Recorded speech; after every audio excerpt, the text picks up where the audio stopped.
Greetings Mavericks and new viewers.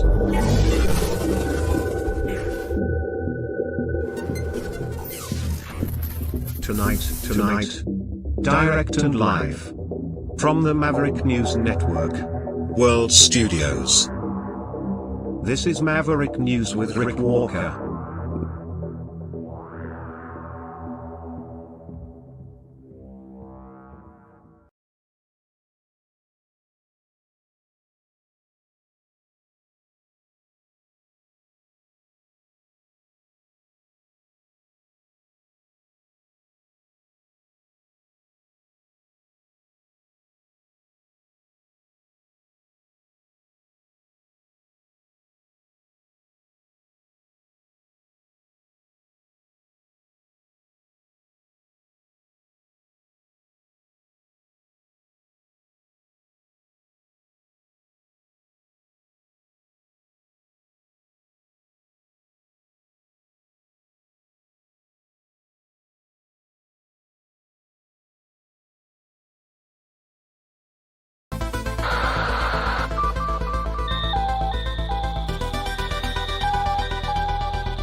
Maverick News isn't just a news outlet, it's a community of truth seekers. Your donation at freedomreporters.com fuels our mission to report the stories that mainstream media won't touch. Thank you, Maverick family.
Greetings brave Mavericks.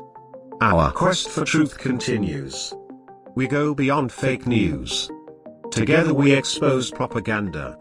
Together we pull others out of rabbit holes. We are Maverick thinkers.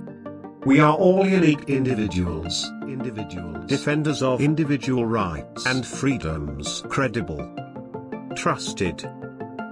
Grounded in reality. Maverick News. Maverick News. Defending free speech. Free speech. Donate at freedomreporters.com. Do it now. Tomorrow may be too late. Too late. Too late. Too late. Maverick News. The world is watching.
Maverick News. The world is watching.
The sharing of biased and false news has become all too common on social media. More alarmingly, some media outlets simply aren't true without checking facts first. Unfortunately, some members of the media use their platforms to push their own personal bias and agenda to control exactly what people think, and this is extremely dangerous to our democracy. In an ocean of lies a century deep, the truth awaits. Choose not the red pill. Choose not the blue pill. For both are an illusion. Discover the power of M. The power of individuality. We are mavericks. We are the way to the light. Fear not the storm. Join our quest for truth. Truth will set you free. Maverick News. The world is watching.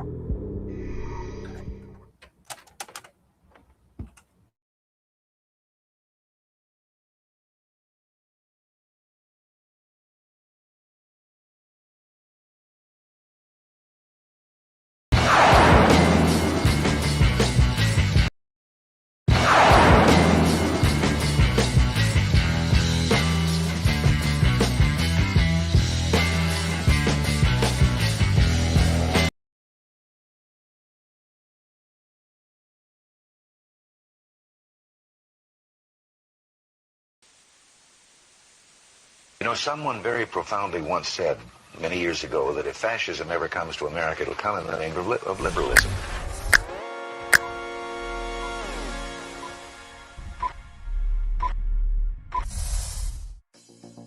Well, I think it's time we ask ourselves if we still know the freedoms that were intended for us by the Founding Fathers. If we lose freedom here, there's no place to escape to. This is the last stand on Earth. The entire world is watching. Every dictator, every crazy dictator in the world is watching.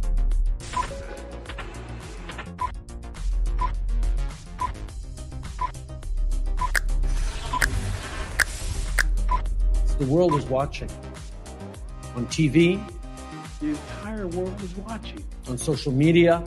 But the entire world is watching, and yes, they are seeing what we have apparently bravely been willing to say that others are thinking.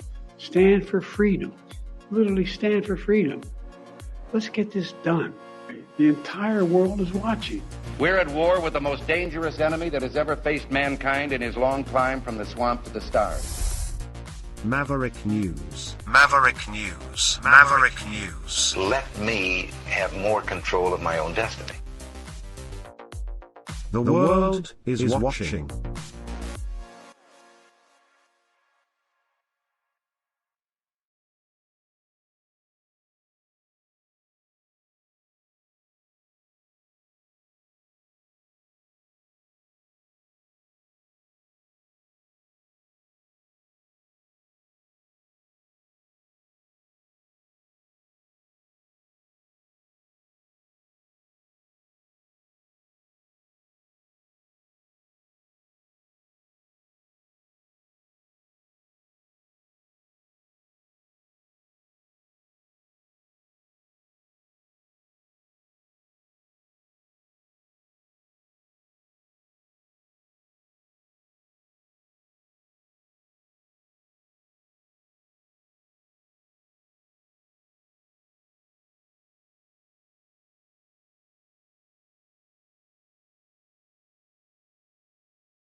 And how about now? No audio yet? You got audio?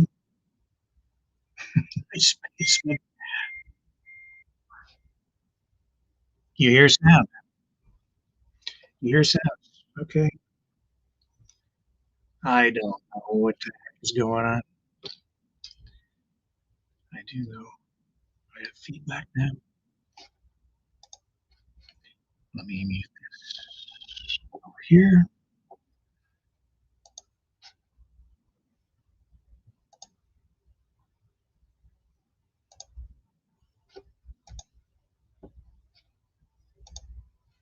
Okay, how about that?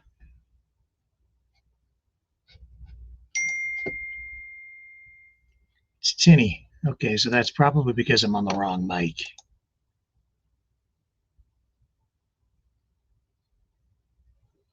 it's tinny, so I'm not on mic.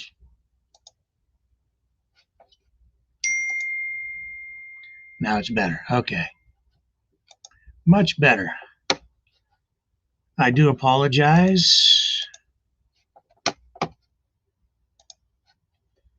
Technical stuff. Okay. Where shall we begin tonight? The Bondi Beach Massacre.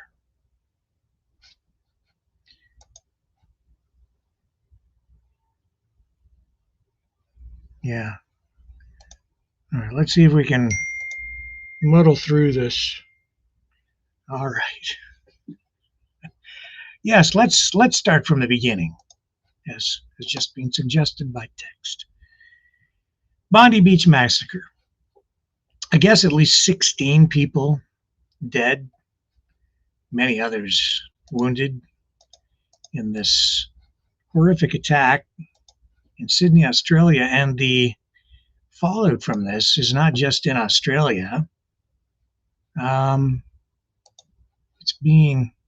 The impact is worldwide, certainly here in Canada and in the US. And in ways I think that are maybe not entirely obvious to people. So I'll do my best to kind of muddle through this at this point and just give some of the perspective that I've seen here today as a result of this. And one word comes to mind as I begin looking at this evening, and that's extreme. Extremism. It's an extreme act. The response has been extreme from people.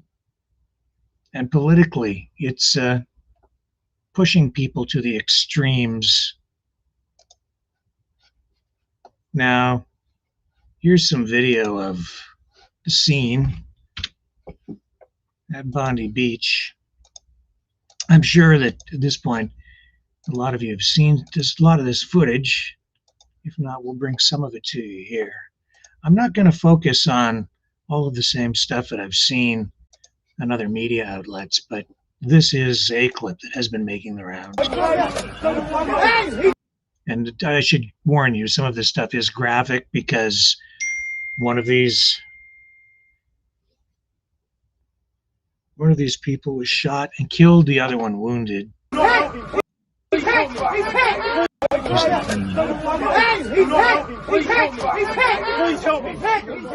Fucking bash him! Get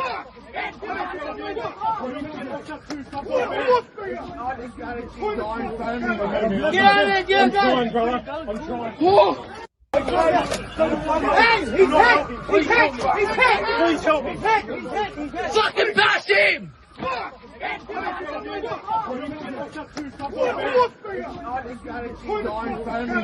out of there, get out of there! I'm trying, brother. I'm trying.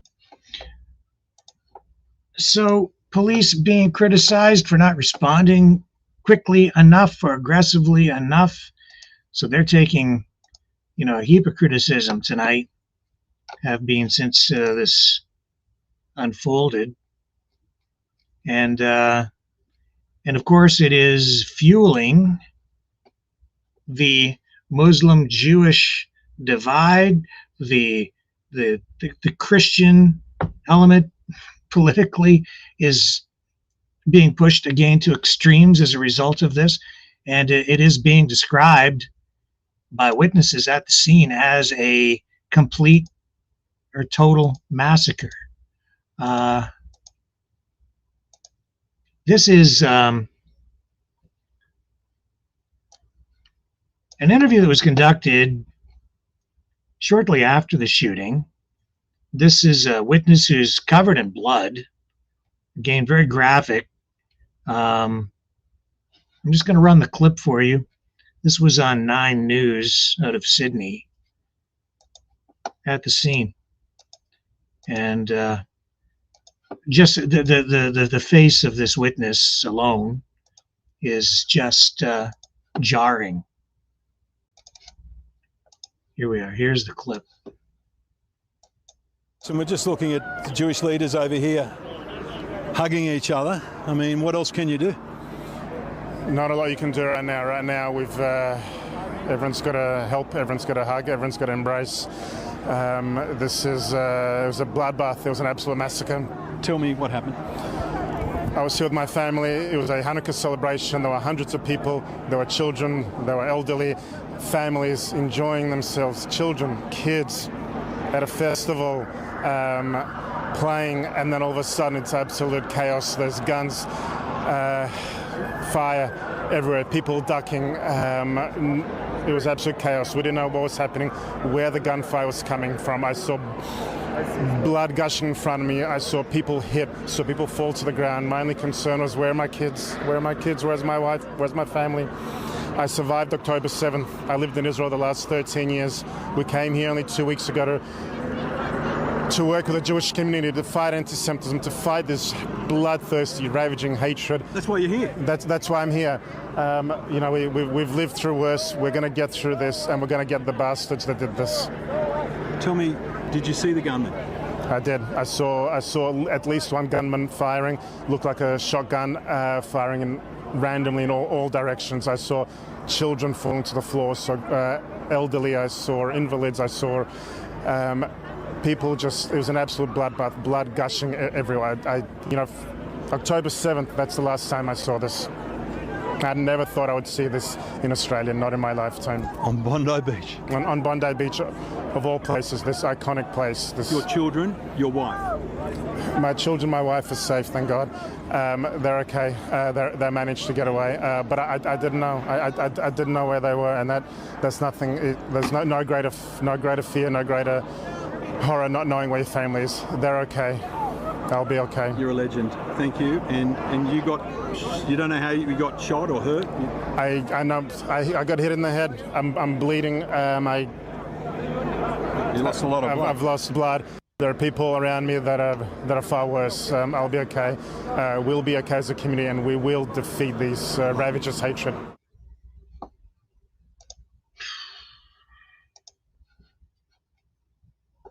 Yeah, so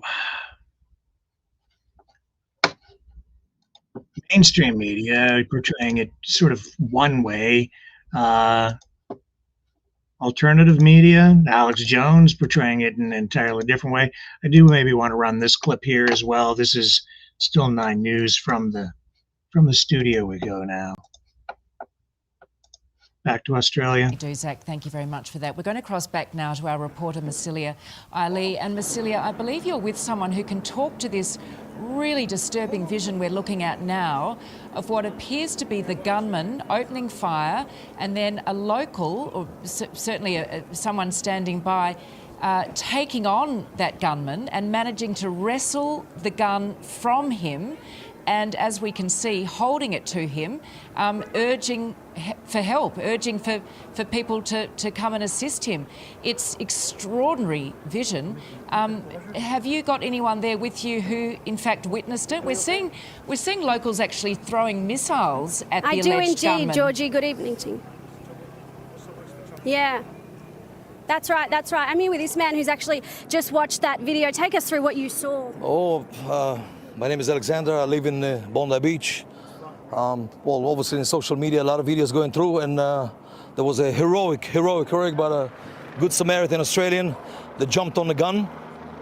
One of the gunmen put him down, basically took the gun, was pointing the gun at him, but didn't shoot him because he didn't want to take the law to his own hands, which I think is the right thing to do, because he can't do that stuff basically just to shoot because he had to shoot. But in that case, it was the whole humanity judgment.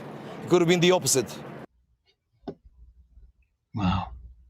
We've got an update in terms of casualties. We understand we are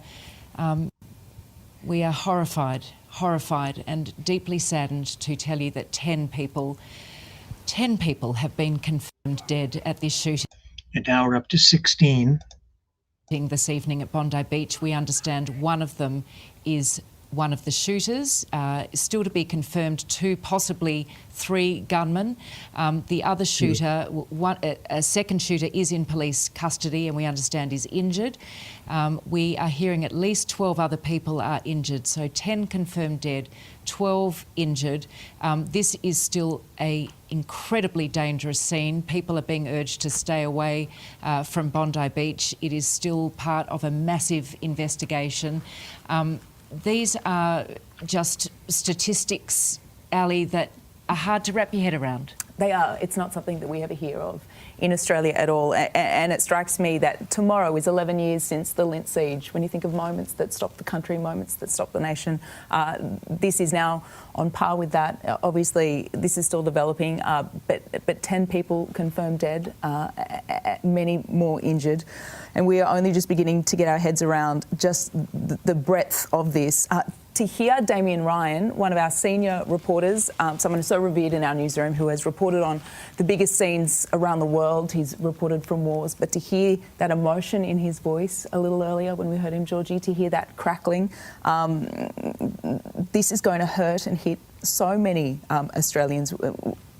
We are a small community in a way, and everyone is going to know someone who has been affected by this, who has perhaps been killed by this, who has been seriously injured by this. The ramifications of this are enormous, and we're just wrapping our heads around it this evening. We absolutely are.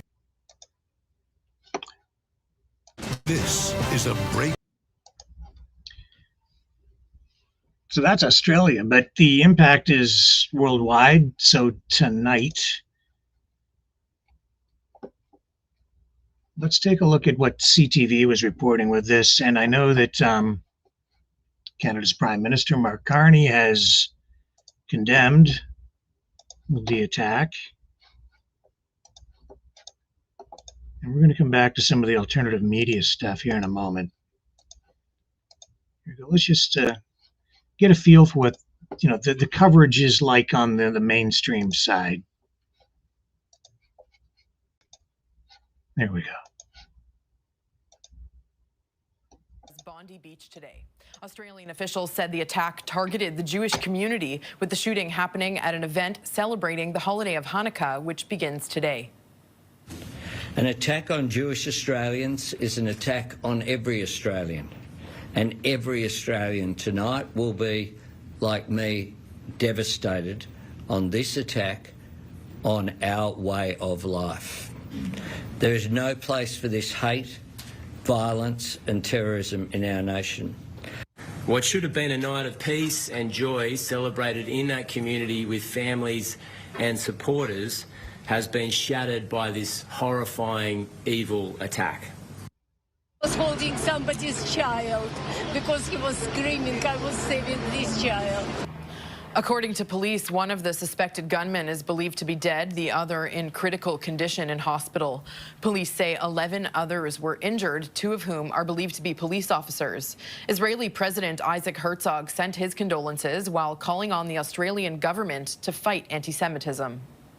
As we pray for the recovery of the wounded, we pray for them and we pray for those who've lost their lives. We send our warmest strength from here, from Jerusalem, and we repeat our alert time and again to the Australian government to seek action and fight against the enormous wave of anti-Semitism which is plaguing Australian society. Australian officials have deemed this a terrorist attack. We will continue to update you as we learn more on this story. Okay, so that's kind of the way it's being covered through MSM. Now, when I look at InfoWars, the coverage there, it's decidedly different. It's much more extreme, and then and there's a reason why I'm kind of showing you the contrast here. Let's go to the InfoWars page. I'll bring this up here. Okay. So radical Islamic terror attacks unfold across West, plus the battle to preserve Minnesota from commie takeover.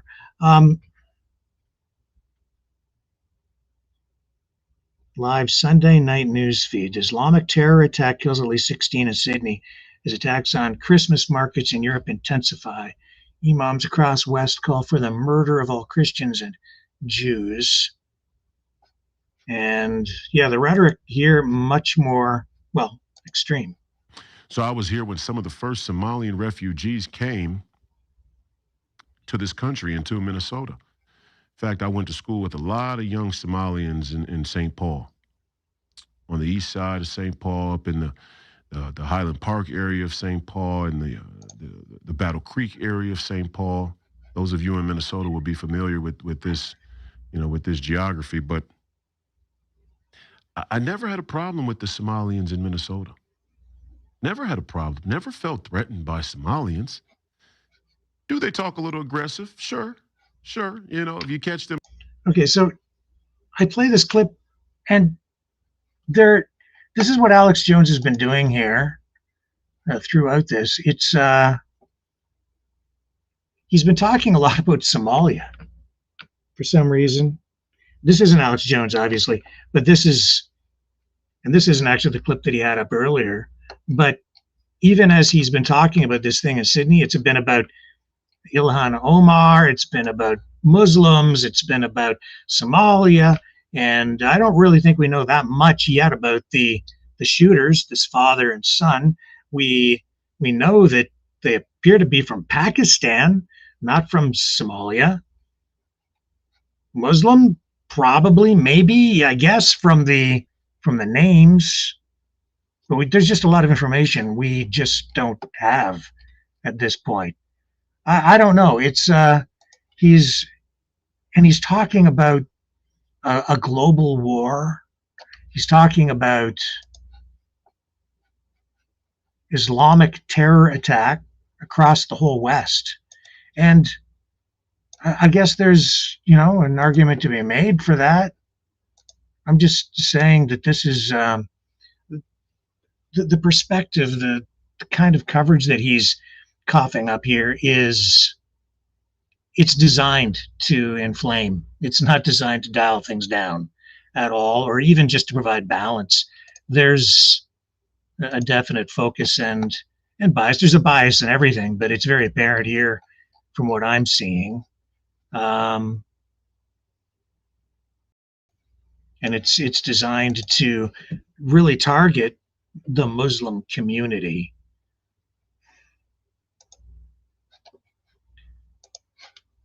Let me take a quick break. I'm going to come back. We've got more on this.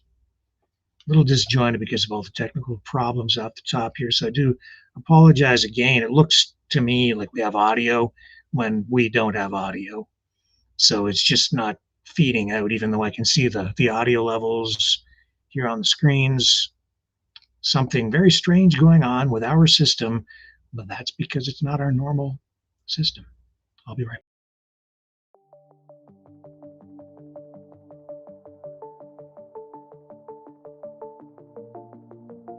Greetings, brave Mavericks.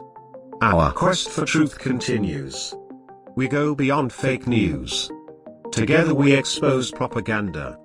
Together we pull others out of rabbit holes. We are maverick thinkers. We are all unique individuals, defenders of individual rights and freedoms, credible, trusted, grounded in reality. Maverick News. Defending free speech. Donate at freedomreporters.com. Do it now. Tomorrow may be too late. Maverick News. The world is watching.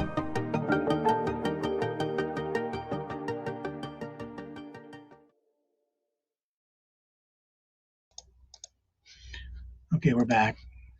Let's just do a Twitter scroll on this. There's all kinds of stuff out there tonight. And we're likely to get the latest right there. Here we go. Bondi Beach search. And there's video we showed earlier of the that heroic local taking the gun away from the gunman. That's unbelievable. Oh! Wow. Oh non, gros! Oh! Ouais, mais il y a son pote, il va se faire tirer dessus. And he didn't shoot him. He did not shoot him.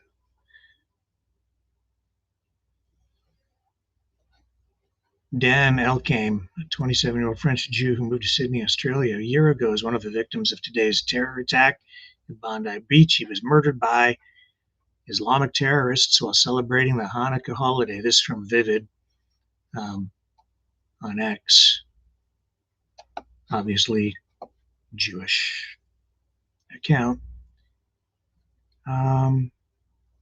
Israel War Room. Breaking Holocaust survivor Alex Clayton was fatally shot while shielding his wife Larissa during the Hanukkah terror attack in Bondi Beach.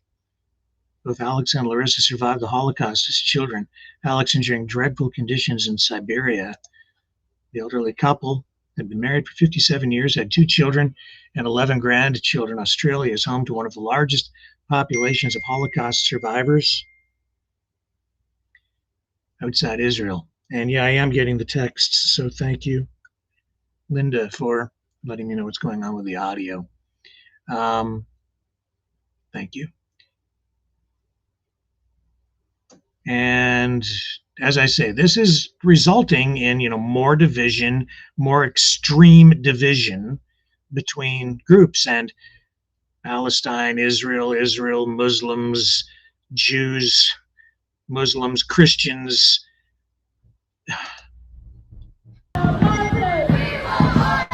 This is a march in Birmingham yesterday, they say, from this post.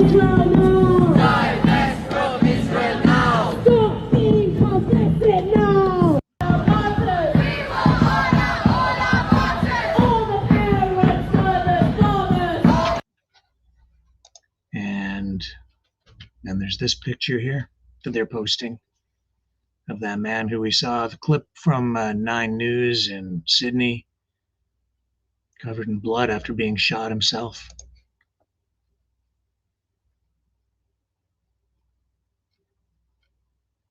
Wow.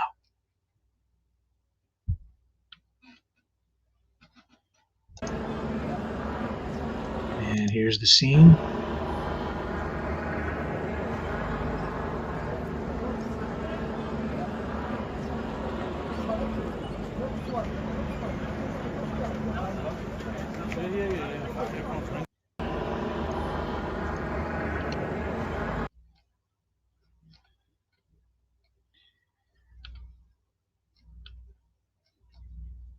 And of course, it's circling back to issues of gun rights, Muslims, it says here on this account from Sarah Rose in the US.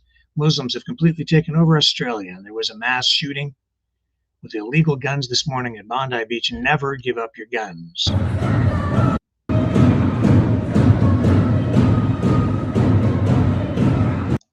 And the pro-Palestinian march in Australia is the video she posts with that. And this is another telling clip from an eyewitness. I saw this earlier. It was so loud that we couldn't hear if they say. I was too far. He was on the bridge, I was near the tent. So, but I saw. I look at him. I look what he shot. I look at his rifle. He aimed. He did. He really take his time. He should take his time.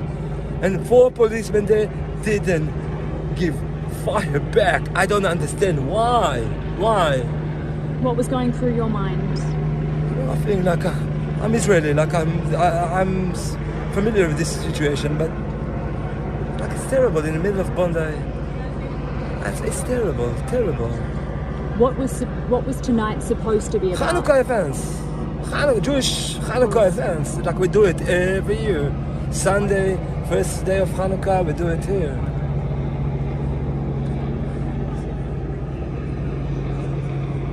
For me, it's not. I'm get used to that. But what is this? like try to kill us, like this, like terrorism, like try to kill Jews. Doesn't matter who you are, what you are. You kill a Jew. That's it. And it's time to people in Australia to start to understand we are not a target. We are civilian like you. We do the same thing. There is no reason that we feel not safe here in our country. This is our country. This is how we live, where we live. We need to feel safe. Is your family safe? Is your family okay? I come with 6 kids, and thanks God, yes, everybody's safe. Okay, and what did you see? The people who, did you see anyone injured? I see 6 people dead and 6 people injured. 6 or 7 people injured. What words come to mind? How do you describe this moment? I was a soldier, so I just check that my kid is okay, that everybody around me is okay. Call medical people for the injured, and that's what I can do. To collect my kids and run away to the car. You were a soldier in Israel? Yeah. Did you ever expect a war zone at Bondi Beach? But I know it's come one day. I know it's come one day. I saw many incidents. I know it's come one day, but not that level. No, I thought one gun car, one shoot, one bullet, not 20 minutes. What's your name, please? My name is Shmulik. Could you spell it for me, please? SHMULIK. And your surname? Scuri. SCURI. Thank you so much. It was so loud.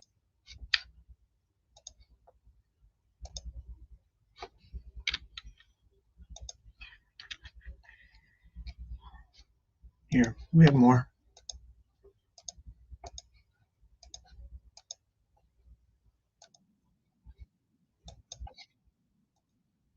Factors are that have contributed to this awful tragedy that seems to be of a huge scale. You know, the fact that we know that 10 people have lost their lives today is utterly horrendous, and you know, my heart breaks for those people and their families and for the communities affected across the world.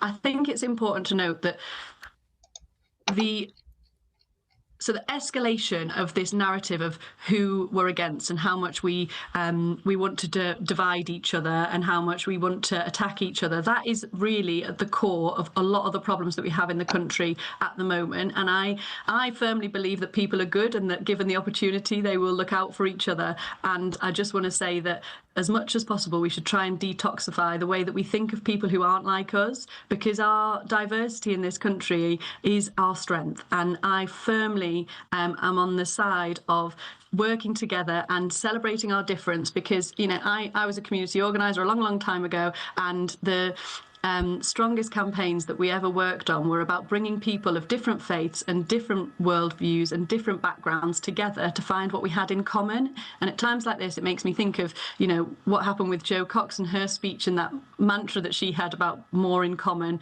We have more in common than that divides us. And that is the most true statement we can think of at very difficult, testing and anxiety-inducing times. And, you know, I wish the best for everybody watching who is feeling anxious, and I hope we do get some formal news soon.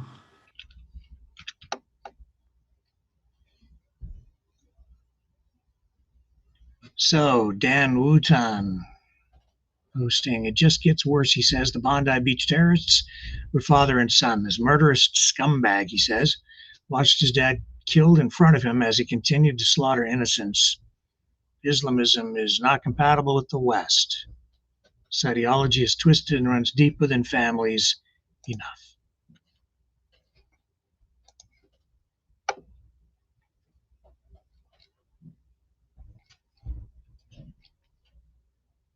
And this is what I'm saying. This is fueling deeper division. I'm going to show you this. Viewer discretion advised again. You can sort of see it in the thumbnail here. I'm going to bring it up, but this was the scene with the just moments after the shooting in Germany.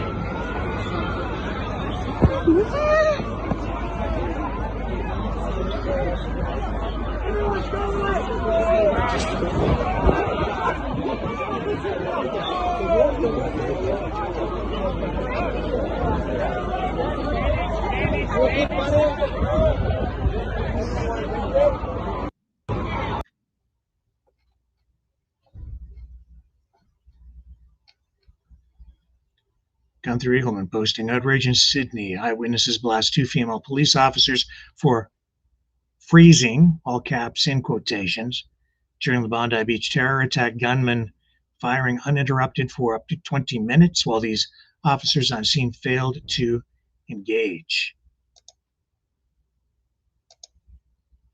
So that fueling the debate and the attacks on DEI, female hires for positions like that. We'll see what comes of the review of police actions as the investigation continues. Here's footage of the gunman. I saw this earlier as well, and they're just strolling around like they have all the time in the world, and it looked like they pretty much did. And that's why they were able to do so much damage and inflict so much harm, and why so many people died. They're just walking around unchallenged, taking their time to aim, walking around, using the concrete there as a shield, kind of ducking down at times.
Again, I mean, he's just strolling around.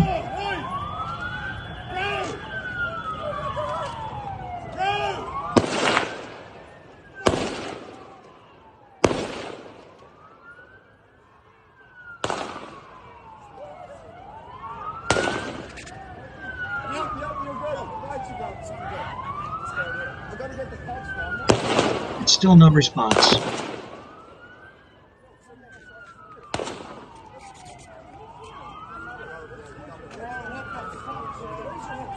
Lots of time to reload. Where are the cops? Where are the cops, man?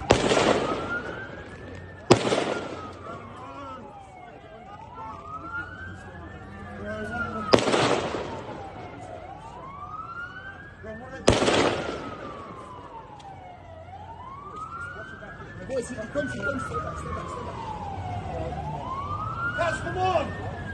Come on, guys! Now, what are you doing? Left!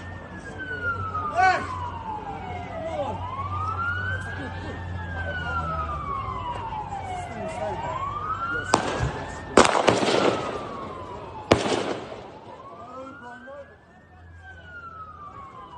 Give me a fucking place. I'll kill these folks, bro. No!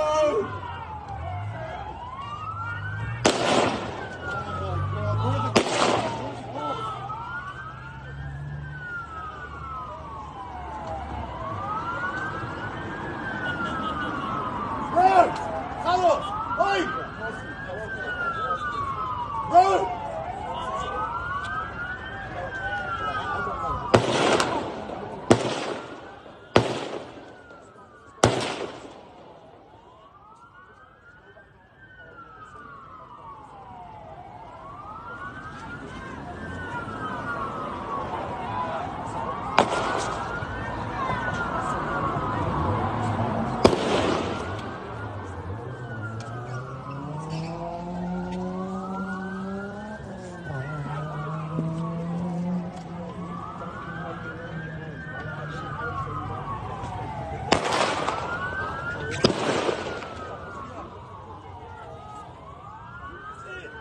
What is the point in this? What do they really think they're going to achieve?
Fucking die, cunt! Die!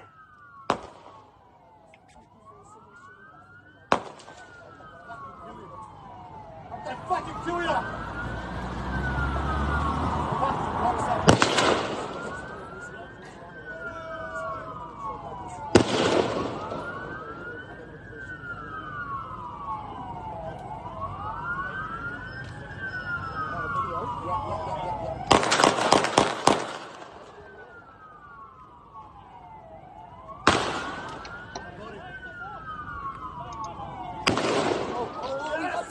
Fuck yeah! Yeah, they got him. He's down, he's down.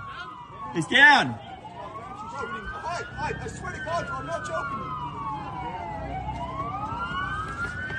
Yeah, one step shot, no more running. Hey, you have something on you? Don't go there, then. Don't go. You have a gun on you? The guy just got shot.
Yeah.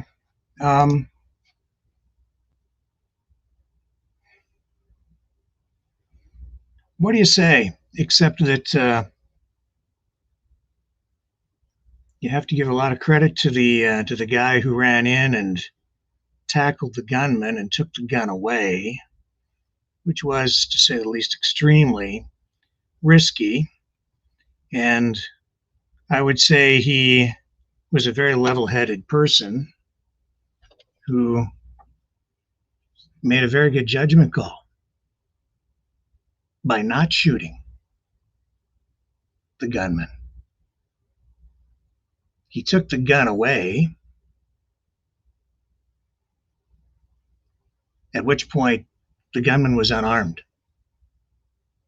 And if he had shot the gunman, that would have been murder.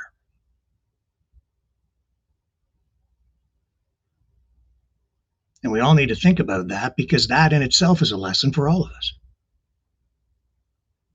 If police had done the same thing, if they had disarmed the gunman, and then while he was laying on the ground the way he was, and if a police officer or that civilian has a weapon pointed at the man, if a police officer were to then shoot the man and kill him, even if he were just to shoot him, that would be use of excessive force. And that would have resulted in murder, because you have then an unarmed man. As insane or as deranged or as driven by hatred as he might be, you don't shoot him. Not at that point. While he's shooting from a distance in order to effect a takedown to save lives because he's an imminent threat, he is a threat, he's killing people, you're justified in shooting the man at that point. But once he's disarmed and laying on the ground, you don't shoot him. Any more than you blow people up after you've already blown up their boat and they're holding on to pieces of wreckage, trying to survive, drug dealers or not. You don't then do a double tap and blow them out of the water and kill them, because then you're no better, maybe even worse, than the criminals that you're trying to neutralize.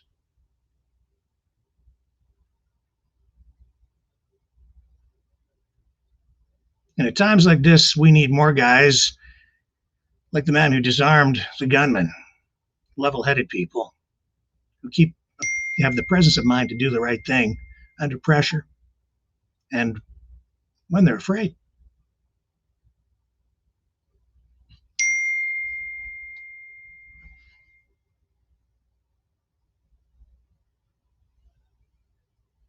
Text coming in.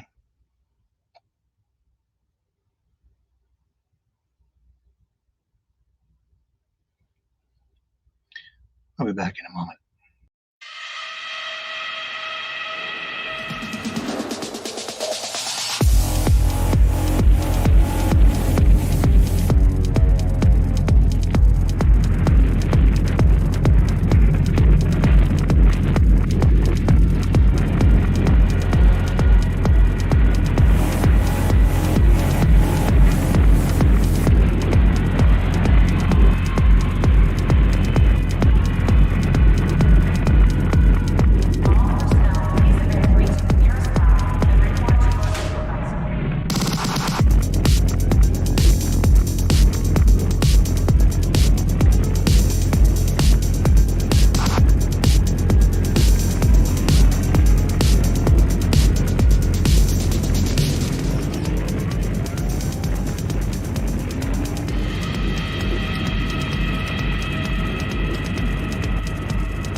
Maverick News.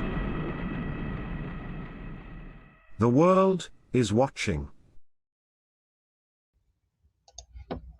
And the reaction is coming in from around the world. Here's New York's Mayor Eric Adams. For what it is. This was just not a random act of violence that took place. It was anti-Semitic and targeted Jewish people. And today I'm here to provide an update on the security measures around synagogues and menorah lighters across the city. particularly in the wake of the anti-Semitic terror attack in Sydney that killed over a dozen people and injured approximately 40 more. We are surging counterterrorism officers and critical response commands, and the police commissioner will go in details on what we're doing. And we did this periodically after the attacks on October 7th. But let me be clear, we are doing this out of an overabundance of caution. In Sydney, the police had what appears to be a slower response. I'm sure the investigation will determine what happened, but I do know this.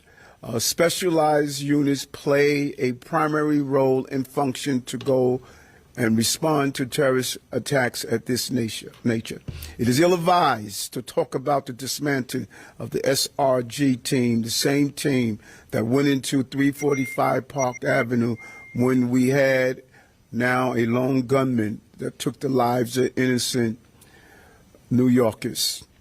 It took the courage of a civilian to take down one of the shooters.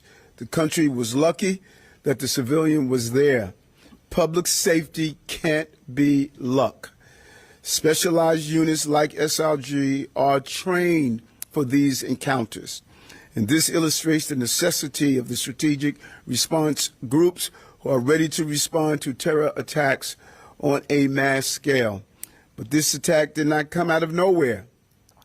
It came out as the consequences of Islamic extremists. And we have to be clear on that. It's not an attack on our Muslim brothers and sisters who carry out their faith every day, but is the hijacking of their religion by Islamic extremists. Words have meaning. Words have impact, and words have power. Everyone needs to understand what words mean before they repeat them, before they shout them, before they defend them. That attack in Sydney is exactly what it means to globalize intifada.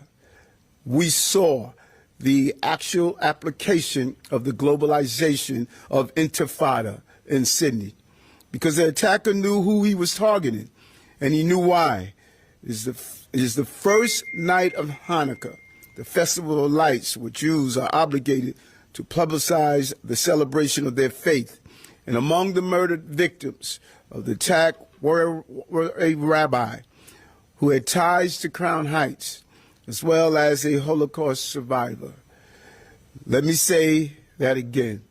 A rabbi and a Holocaust survivor killed for being Jewish. Anti-Semitism has no place in our city, in our society, and in our world. And I will continue to fight for this community and all communities of this city, and for fellow brothers and sisters from the Jewish community. For the past 4 years, this administration has stood by the Jewish community, not just as the mayor, but as an ally, as a father, and as a human being. As human beings, we cannot just turn down the temperature of hate. That is not enough. We must shut it off completely. Here in New York City, we must call out hate without fear and without apology, because we will not be silent in the face of bigotry, of hatred to any group. We're going to be defiant. We're going to be... Okay. We have actually new footage as well. New video just being released showing footage of the suspected shooters. Well, the real shooters, they're not suspected. You can see exactly what they're doing, moving around Bondi Beach during the attack. And this is from a different angle. There's tons of footage of this that will be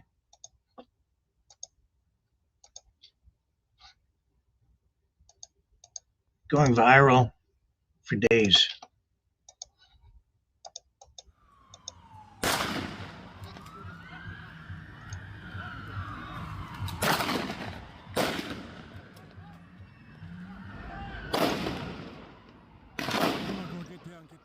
Boys, get down. Oh my God.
Hey, stay there.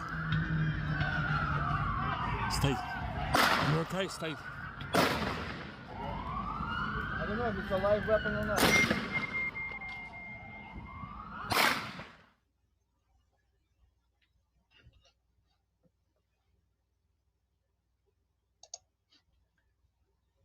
Take a break.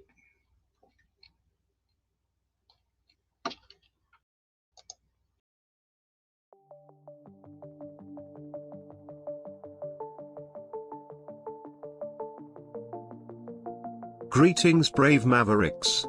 Our quest for truth continues. We go beyond fake news. Together we expose propaganda. Together we pull others out of rabbit holes. We are maverick thinkers.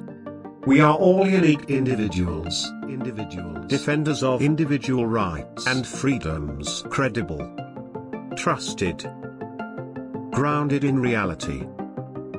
Maverick News, Maverick News.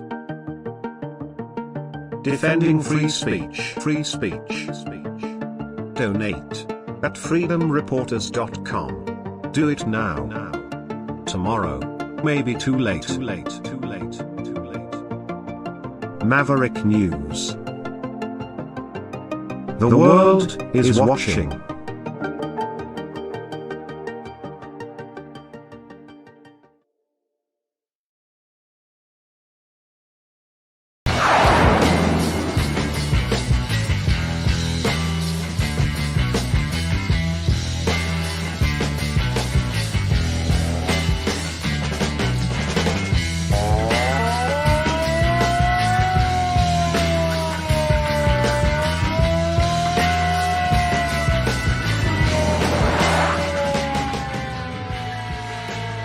Maverick News.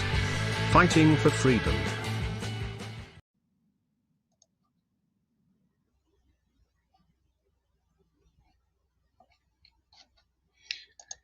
Lots of other footage.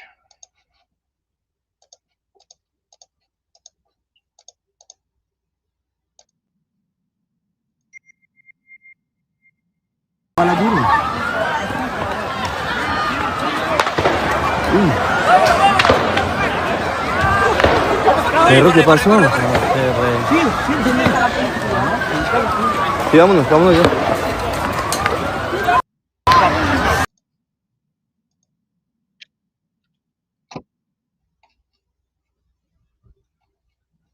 And back to that, and showing you that we have this footage here too.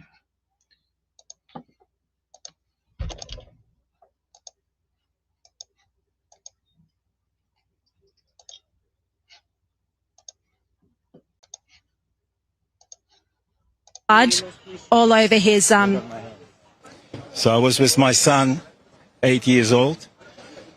I pushed him to the ground and I fell on top of him. And then there's another security guard from GSA. GSA was hit in the shoulder and fell on top of me. The shooting was going on 5 minutes non-stop. Maybe. how many gunshots do you think were fired in that fight? Probably 50, 60 gunshots. It was non-stop. And the whole time you were lying on top of your 8-year-old son? And then I was trying to give the first aid to the guy because he was bleeding profusely. So Which guy? A guy next to you? the security guard that was shot, yes. And then once the shooting stopped, I went out, tried to help people. But I tell you one thing. I got these candles there, and I'm going to go home and I'm going to light them up. Because we must light up and keep the show going. We're not afraid. Fresh blood all over him.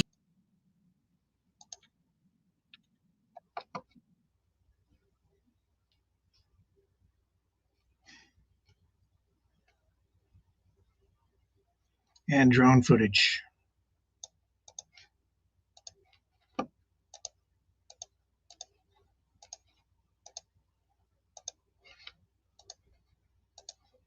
Right here.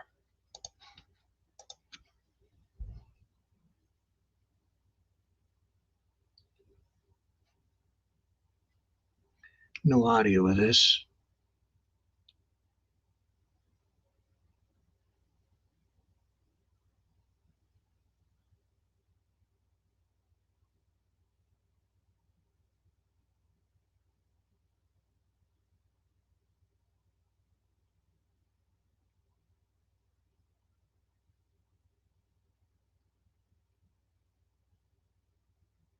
and they're down.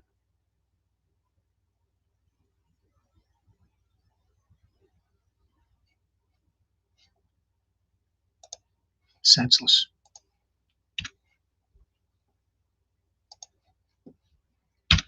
Totally senseless. Here's more. Nothing. Before Israel did anything. For 3 weeks, Israel didn't do anything. And here, there were marches and celebrations that Jews and Israelis, because not only Jews, all the Israelis were Bedouins killed, Arabs killed, foreign workers killed, German people were killed, like Argentina, everywhere they were killed. And what did Australia do? Our government, Albanese and Penny Wong, gave $25 million to Gaza. Why? To make Hamas stronger and to show people locally that it's okay to kill people? That's why we have it here. We're just celebrating. Kids were celebrating. Kids were celebrating. Kids were getting some food. So there were a lot of activities like face painting, bubbles, rock climbing. So kids being kids. There were a lot of kids, different age, from under 1 year old to like 15, 16. A lot of kids. There's the shooting stuff happening. Not only kids, adult, elderly people came here to see. It's a kids' party. Hanukkah is primarily for kids. This person who went there, he knew what he was doing. And can you talk to me about like the moments of the shooting? So when did you realize? Like, explain. When I realized when I saw a dead person. And when other people start seeing a dead person, when everybody realized it's not a joke. This is like 7th of October. This is like Nova Festival in Israel. This is exactly how it is. That's what people on the Nova Festival, young people who came to have fun. That's what they have experienced. Exactly the same. The terrorists came and killed them. Then how are people in Australia? I'm talking to all the people. You're ABC. I'm talking to all the people in Australia.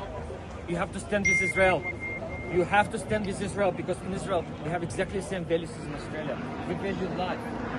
Those people value death. If you harbor the people who value death, the death will come to Australia. In fact, I'm really sorry the death came to Australia. This is a Nova Festival massacre in Australia.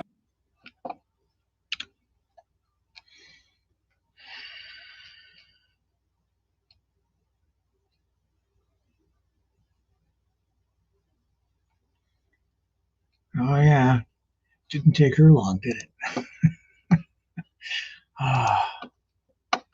Here we go. The Muslims that are fulfilling this is an AR-15, and it takes a person to take it apart, put it back together, rackets, and pull the trigger. But these are not the problem. It's all the Muslims that are fulfilling the jihad, and they will not rest until every Christian, Jew, and Hindu are dead. Rhode Island and Australia have some of the strictest gun laws that I've ever seen. These criminals don't care about your stupid gun laws and gun-free zones. So if you want to keep celebrating Christmas, Hanukkah, and New Year's, vote me into Congress so I can actually make Texas the worst place for terrorist Muslims to live in, so help me God. Remember, for me, this is just an election, and I'm very well protected. But for you, this is your life.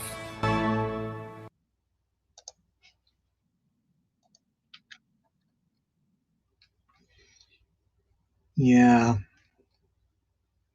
See, and now that it's the politics, right? And this all happening right after the shooting yesterday, Brown University.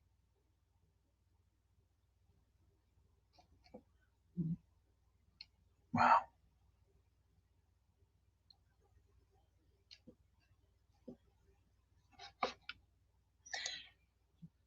But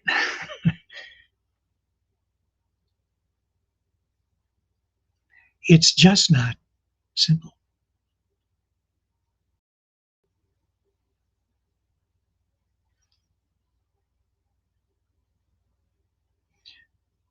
Because the left, the liberals, supposedly support Palestine. Therefore, they're against the Jews. That would make them fascists. Except that the anti-Muslim guys kind of don't like the Jews either. And then you wonder why something like this happens. Is it just because of the religion, or is it because of all the anti-Jewish rhetoric that's out there? You know, the cabal, the New World Order, the tunnels, controlling the world banks. Where's all that come from? That comes from the right. That comes from MAGA. That comes from like Christian nationalism. That comes from the fascists. On the other side, you get the, and they don't like the Muslims. They don't like either group. They hate everybody except themselves. So it's a little rich to point your finger at one side or the other, because I don't think either side is particularly friendly to anybody. Very authoritarian. And I'd say they're all kind of circling around and coming together and converging. So you see the politicians buckling to the pressure as the public is staring deep into the abyss, getting sucked in. Have we learned nothing from history? I guess not. People are people are people. What, you're going to just pick a side because you want to be on a team and try and do the right thing?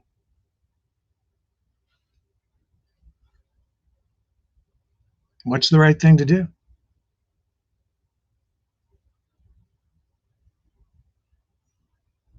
Do the right thing.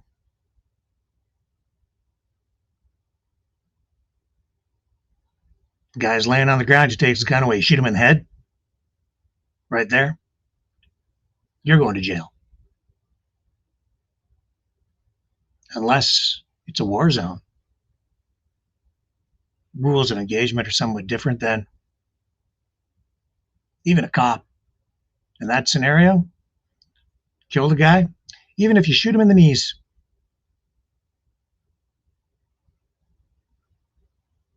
You're in trouble.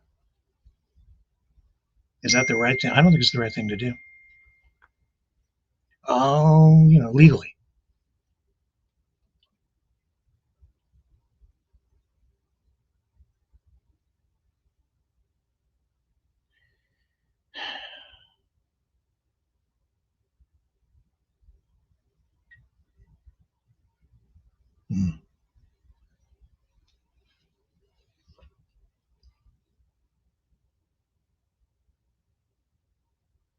Yeah, a lot of people calling for violence out there tonight.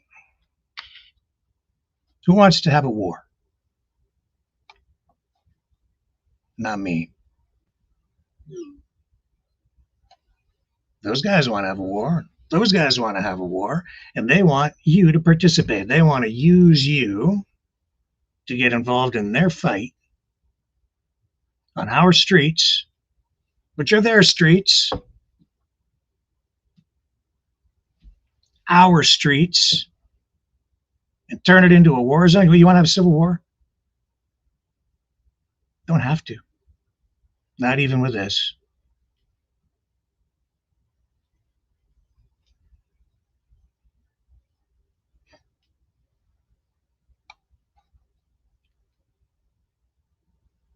Keep a level head, man. You want to play games with those idiots? You want to play their game? You get involved and you're playing on their terms. I mean, if you get involved in that way, there are other ways to get involved. Again, like, somebody shoots that guy while he's holding the gun, no issues, and you're not going to jail.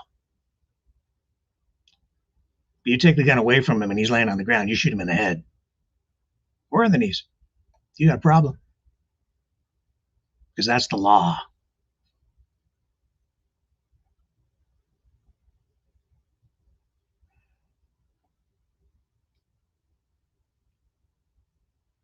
We need to dial it down, not dial it up. We need to come up with solutions that don't involve violence.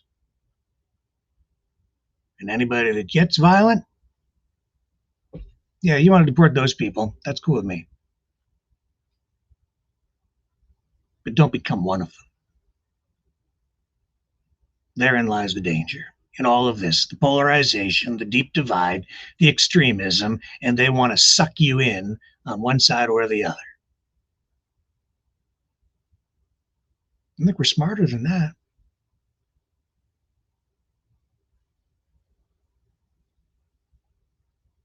Those guys are freaking nuts.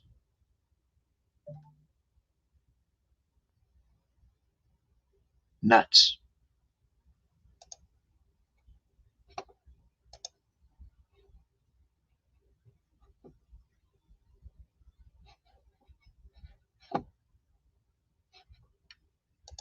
Yeah.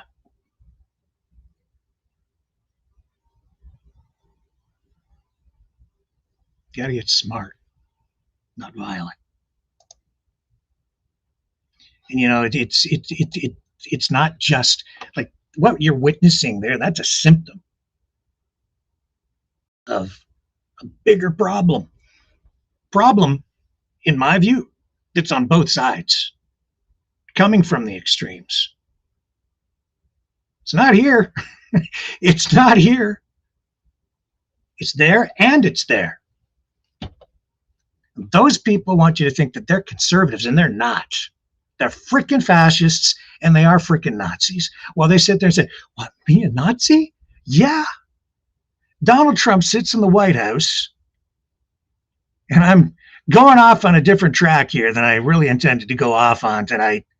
But there he sits in the White House with Mamdani, who calls him a fascist, and Trump says, yeah, that's okay. It's just easier that way if you're just honest about it. Because he is. And Mamdani is a communist, or at least an extreme social democrat, whatever. But he's on the extreme, and he wants, a lot of government control of a lot of things, and that leads to authoritarianism, and I'm not in favor of that either. I'm not there, and I'm not there, because I know that those two camps do not represent freedom. They represent the opposite of freedom, even as people sit there and say, oh, Donald Trump's a conservative, and he's a free market guy. He's anything but. And he certainly is an authoritarian. And that's present on the streets right now. Everybody here in Canada complaining about how Justin Trudeau invoked the Emergencies Act to bring in the cops to break up a protest that lasted for weeks on Parliament Hill with the Freedom Convoy. But you don't have one word to say. You applaud Donald Trump bringing in the National Guard troops, putting military troops on the streets of U.S. cities to police them. You applaud when due process is thrown out the window and everyone's rights are violated because they're violating the rights of actual people who are on U.S. soil so that they can just round them up based on the way they look and deport them to a gulag down in Central America someplace, where they'll never be seen or heard from again because they're going to get a life sentence where nobody gets out alive, apparently, or almost nobody. And people are okay with that. You shouldn't be, because that's the same SOB that created the conditions that led to the lockdowns that resulted in the need for the Freedom Convoy to begin with. And then people involved in the convoy, some of them were there for really bad reasons. A lot of people went for the right reasons. But it's the people who went for the bad reasons that ended up in the government reacting in Canada the way that they did, because they did pose a threat to peace, order, and good government. Because we are not Americans. And I'm not that, and I'm not that, and I want my goddamn country back. The way it was, or at least the way it should be, or the way it was.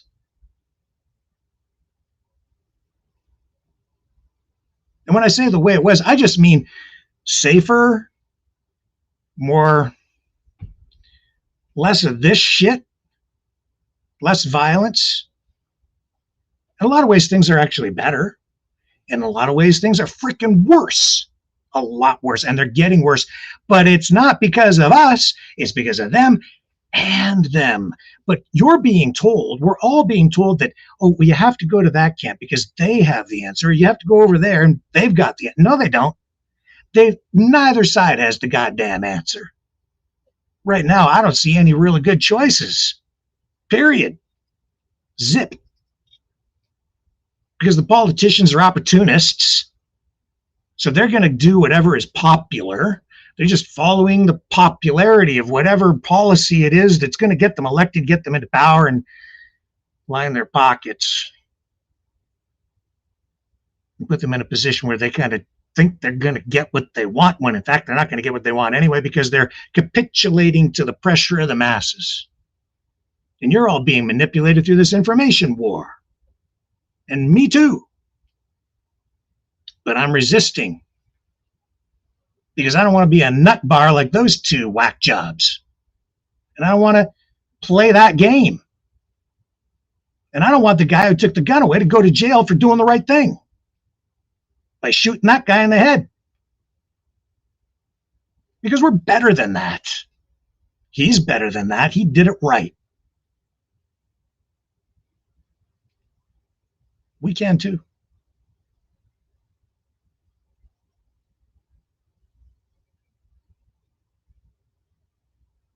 But that's predicated on good information, so you make good decisions, not taking things out of context, not listening to people who regularly do, for clickbait.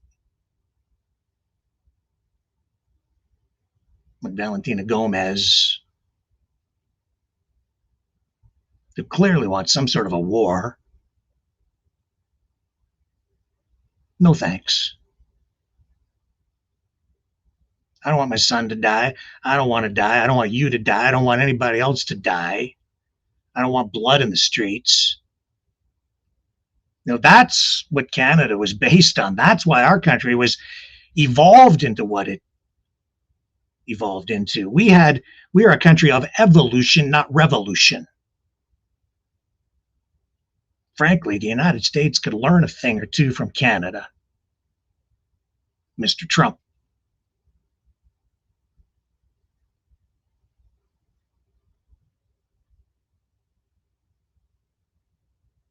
Guns. You think guns are the solution? More guns.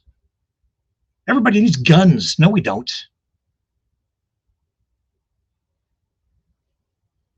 Guns.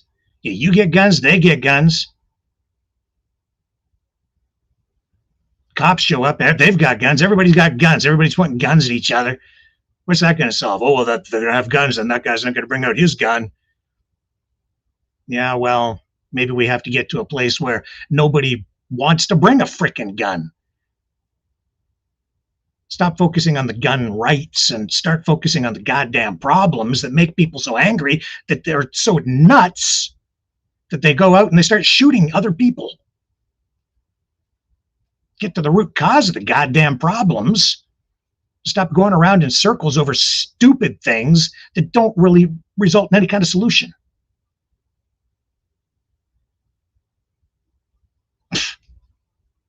Screw your gun rights. Like, seriously. Screw your frickin' gun rights, because all I see is a lot of death. 2 straight days of this. Not just 2 straight days, but years and years of it, and it's just getting worse. Gun rights. Yeah, let's give everybody guns. Then that'll solve. No, it won't. Charlie Kirk gets shot. He was all for gun rights. He's the guy who said that, sacrifices had to be made in order to preserve gun rights, that you had to accept that some people are going to die in order to preserve gun rights. That's freaking insane. And that's not a liberal or conservative thing. That's just freaking common sense. I don't want people to die, and I don't really want to be walking around on the street where people are just have guns hanging off their goddamn hip. Hell, I was at a store the other day, and a guy got way out of line with me because he was a complete a-hole. I won't give you the details, but that guy needs a lesson in manners. Good thing there weren't guns there, because that SOB probably would have pulled his.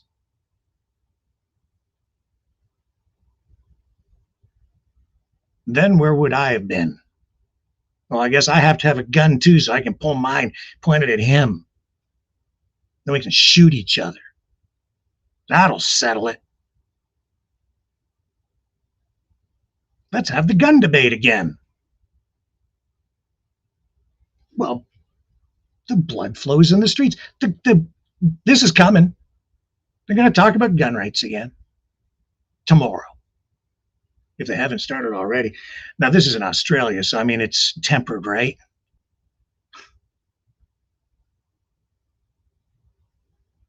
And then, like I say, I didn't have the clip that I wanted to play of Alex Jones, but there he is. It's Islamic terror, and even Eric Adams, it's Islamic terror, but he's saying, you know, it's extreme Islamic terror. Yeah, well, I don't know, man. My neighbor, not here because I'm not at home, but you know, I've got several Muslim neighbors. They're no problem, and they're very friendly.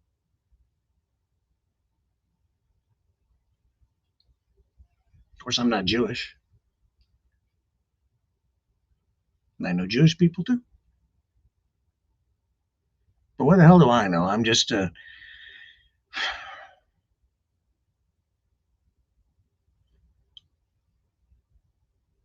old white dude who grew up in a cold place where Americans think we live in igloos. Oh yeah, you do. A lot of you do down there. You think we live in igloos because you don't have a clue. Or you think we're all a bunch of Nazis. We're not, but lately I've been seeing some people who kind of fit the description of Nazis, but why is that happening? It's because of the internet.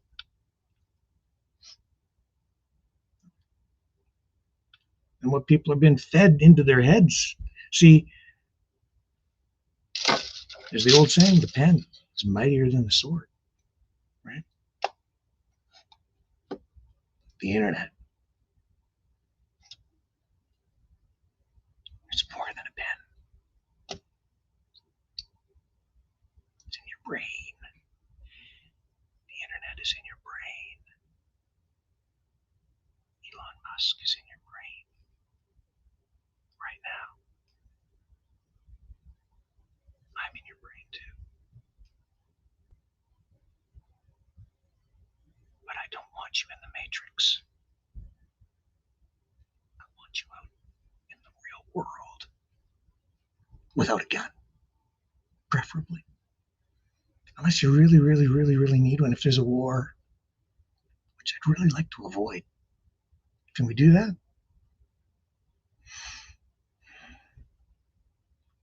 I don't know. I feel homeless. I have felt homeless for quite a while. I'm a misfit. I'm a Maverick misfit. I don't fit in over there, and I don't fit in over there. And you know what? Because I'm a Maverick, I don't give a damn. Because I'm not caving. You go be your authoritarian whatever over there, and you go be your fascist whatever over there. Because I know you're all the frickin' same. At the end of the day, they're all the goddamn same. Fascists and communists. The hell with them all.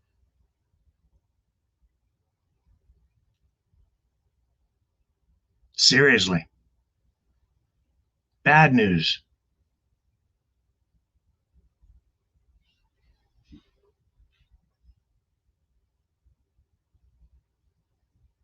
All the veiled language, the repurposed anti-Semitic tropes over the past how many years? where it's been a drip, drip, drip to indoctrinate people, get people to the point where they're at right now. Oh, yeah. New York young Republicans. Oh, you think this is the left, right? You think that all this is fueled by the... No, it's both sides. New York young Republicans. I believe it was last night. They had this shindig.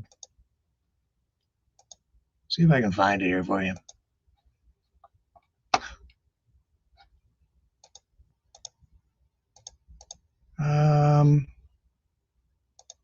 Here it is. Here, Politico. A whole bunch of media outlets did stories on this. Look at what they did. And I don't think there's a video up of this, but I've got something else I can show you that'll illustrate the point. So, Young Republicans chapter plans to host far-right German leader after I Love Hitler chat. Now, see, if you took me back 3-4 years ago and you told me, oh, they keep accusing everyone of being Nazis. They keep accusing, look, yeah. I was like, oh, come on. Donald Trump's not a fascist. Donald Trump can't be a Nazi. He was on TV. He's just a, no, he is. Yep.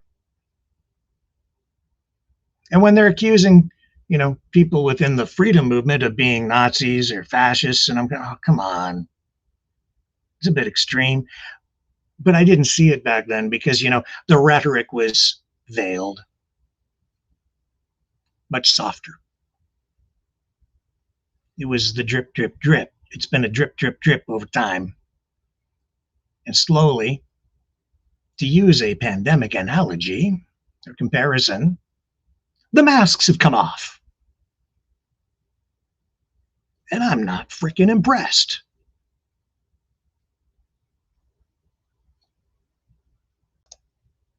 Young Republicans chapter plans to host far-right German leader after I Love Hitler chat. Is that extreme? Is that made up? I don't think so. New York Young Republican Club will host Marcus Fraunmeyer, an AfD deputy chair, at its annual gala after calling for a new civic order in Germany. New civic order, new world order, new world order, new civic order. Who's calling for the new world order again? New world order, civic order. Hello? Anybody awake yet? A New York City-based Republican club will honor a far-right German leader at its annual gala, just 8 weeks after its statewide counterpart was disbanded over a group chat in which members praised Adolf Hitler. The city-based New York Young Republican Club's gala will recognize Marcus Fraunmeyer, a political leader from the Alternative for Germany party. Oh yeah, and I know Trump and Elon Musk and company, they've been defending the AfD and embracing the AfD and promoting the AfD as written down next. Oh yeah, you think that was an accident every time Elon Musk raised his arm up in a Nazi-style salute? No, he didn't really mean it, Rick. Yes, he did. He knew better. He's a freaking genius. I think he doesn't know what he's doing. But you can continue to make excuses if you want, and be part of it if you want. But right now, you stand on the edge of the abyss. The deep, dark hole. You want to keep staring into it? You want to get sucked in? It's like a time portal. It's going to suck you back where you will repeat history. Which side of that history do you want to be on? Months before his visit, the club appeared to play up the party's controversial place in German politics. In August, it published a statement calling for a new civic order, world order in Germany, and declaring AfD Uber allies, an adaptation of a phrase associated with the Nazi Party. In a statement to Politico, the group defended inviting the German politician, calling the AfD a model for fighting the far left. Yeah, no shit. Because you guys always frickin' fight, the left and the right. The far left and the far right, they always frickin' fight. And they're both crap. For denying their Über alles statement was intended to invoke Nazism. Germany's Federal Office for the Protection of the Constitution, the country's domestic intelligence agency, has labeled the AfD extremist, alleging the party holds an ethnic racial conception of the German people that violates core tenets of the country's democratic order. But the party has been ascendant for several years, with some polls ranking it the most popular in Germany. President Donald Trump's administration and his allies have taken note. Secretary of State Marco Rubio, and we're going to come back to him, condemned the German intelligence agency's move to label the party extremist, calling it tyranny in disguise. Vice President J.D. Vance criticized other parties' efforts to ostracize the AfD, and MAGA ally Elon Musk has also been a staunch supporter of the party. You know, I'm in favor of giving a lot of people a voice. Everyone a voice. To a point. But it doesn't mean I agree with everything that people do. And I may even agree with some things that some people say, even on the extreme sides. Some things, but not all things. Because extremism leads to the kind of thing we just saw in Sydney. Those people are extreme. And violent. Which side are they really on? Which side are those guys on? Are they fascists? I thought the Jews are the fascists now. I thought they were the Nazis. Everybody's calling everybody a Nazi. See, it's all watered down. You can't really tell who's who anymore. You can't tell who's who or what's what in the zoo because everybody denies being what they are. Ever tell you the story about going to the May Day rally? The people say, Rick, you don't know what you're doing, these haters. You never go to any protest. I've been to more protests. One of the first things I ever covered when I was a cub reporter, one of the first television assignments I ever had was to go to a May Day protest, rally, demonstration. I get there. And it's somebody on the other side of the political spectrum, but he's handing out these pamphlets to kids, inviting them to some sort of a meeting. So I go over and I get one of these pamphlets. Actually, I didn't go over. Somebody gave me one. It wasn't with the group. I read it, and then I went over because I realized what it was. He's a communist, but he didn't put communist or Communist Party on the pamphlet. It's just come to an information meeting. It's going to be fun. So I go over there and I have the camera rolling and I ask the guy, like, that's cool. You know, it's a May Day thing. It's a socialist thing every May. It's a labor thing, but it's also a communist thing. I'm like, why? What is this really? Like, who do you represent? I had to he's on camera rolling tape back in those days.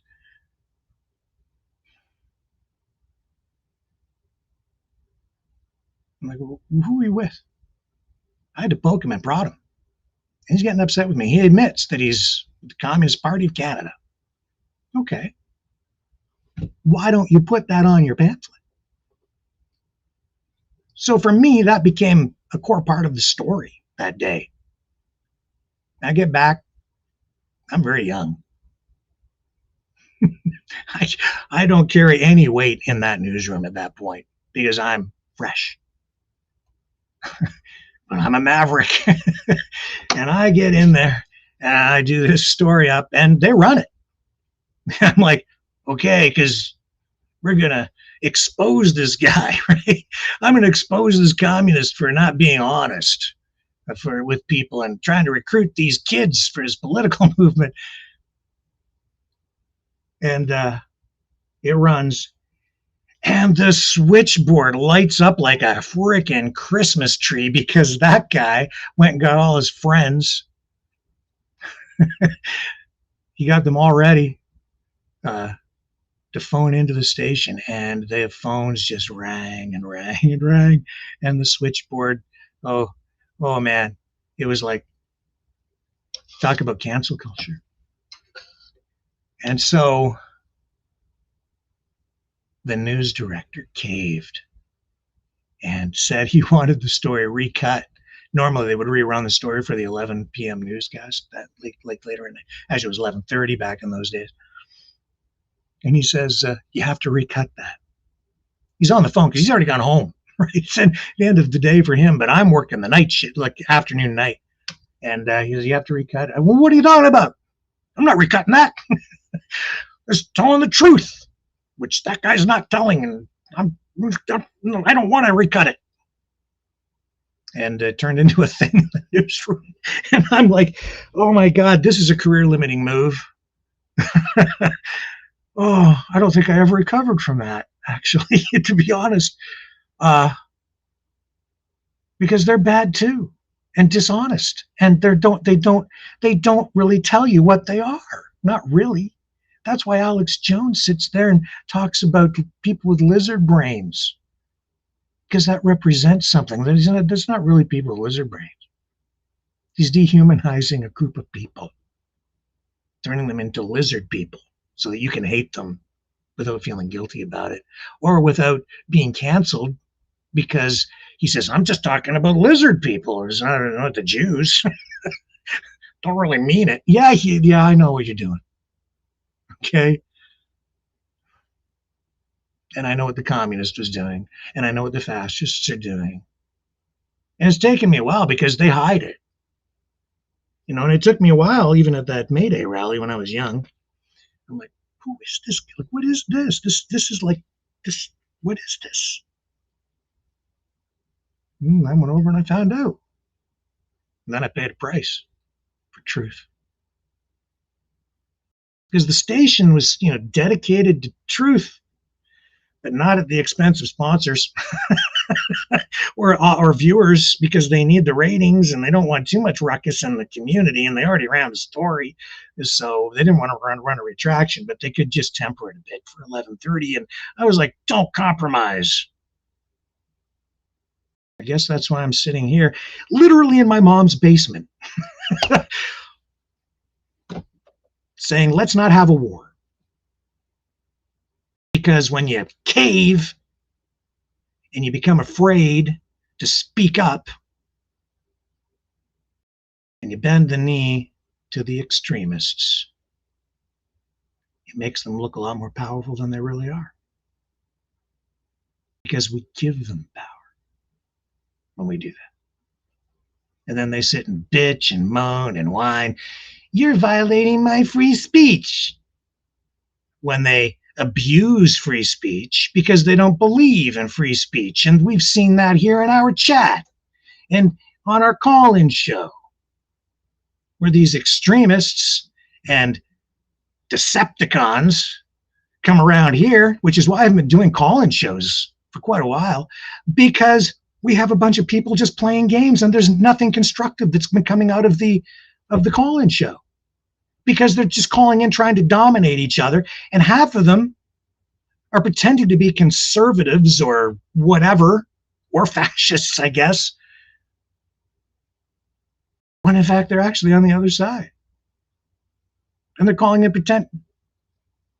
And you can't even tell anymore, because it's all like, it's controlled opposition or what. It's people playing stupid freaking mind games all the way around and lying about shit. And it's just acting like they're crazy when they're not. And fuck it. Like, seriously, I just don't need it in my life. So because they don't believe in free speech, they don't want you to have free speech. So they abuse the free speech so that everybody loses their free freaking speech. Because they want to get everybody jacked up. They want you just to listen to the narrative that they're spinning to get you upset, so that you go and do shit like those two assholes in Sydney. Like, who's in their heads? Allah? Probably more than Allah. There's something else going on in their heads to go and do that. It's more than the Quran. It's this freaking box and the matrix and the internet and the social media and the ramped up hatred all the way around, and everybody's hating on everybody, and not that I want to sit around and sing Kumbaya. I'm under no illusions that there's a lot of prejudice all the way around, bigotry on all sides. That groups hate this group, and the white people hate those people, and the other people hate the white people, and everybody's hating everybody. I'm like,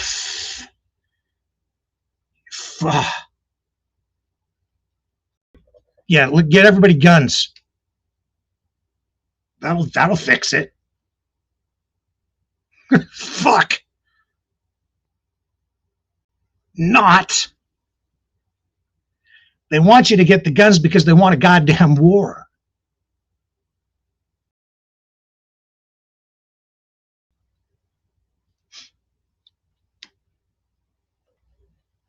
Yeah. Why do they want the... I don't know. Maybe it's because somebody wants to take over a fucking country.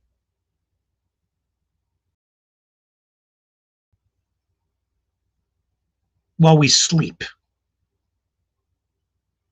Because that'll never happen. That's hyperbole. It doesn't even mean it. Yeah, it does. Drip, drip, drip, chip, chip, chip. He's in your head. He's in all of our heads. Tariffs will starve you out.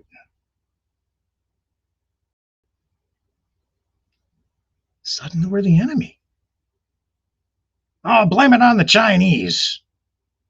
Blame it on the CCP. CP sees it. I'm having trouble making the distinction there some days. CPC, CC, CBC, CCP, ABC, EFG, HIJK, L11OP. Communist, fascists, you're all the frickin' same. You represent the opposite of what I believe. What I know to be true.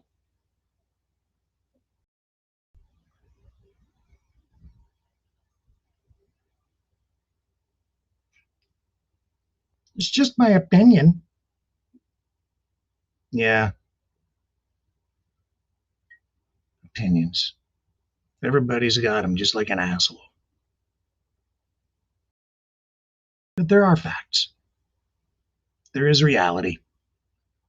It's just the people who want to take over your freaking country want to confuse you.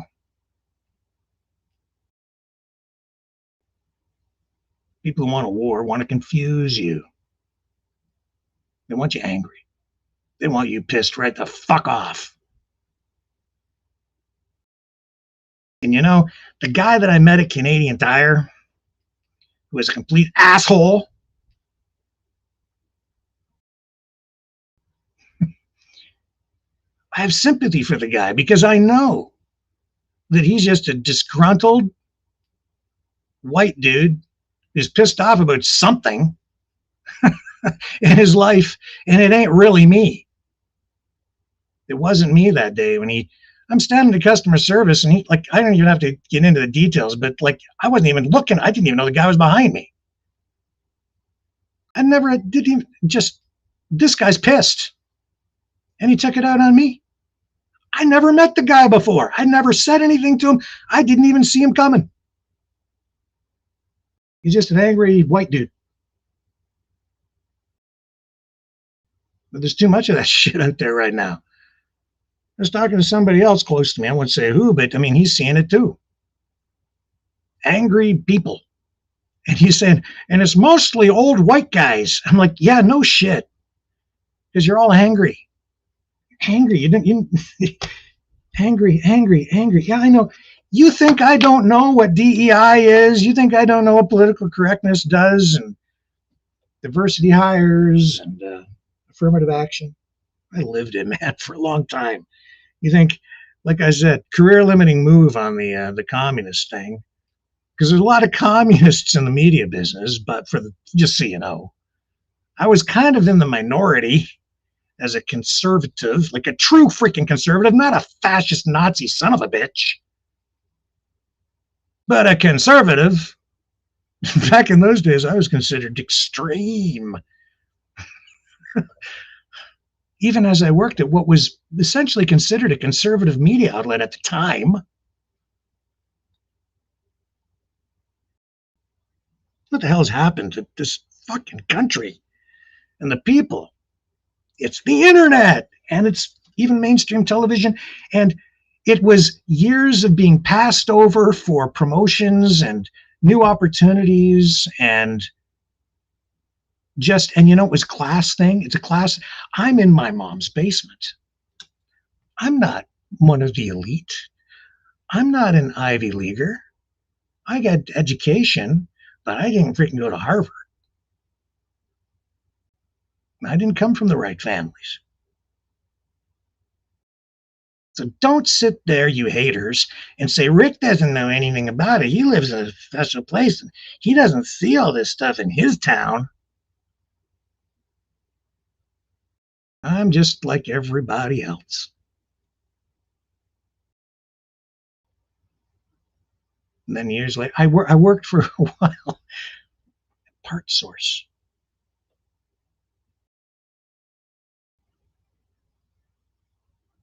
When I went there, auto parts, because I'm a car guy. So, and they're like, Rick's the closest thing we have to a mechanic around here.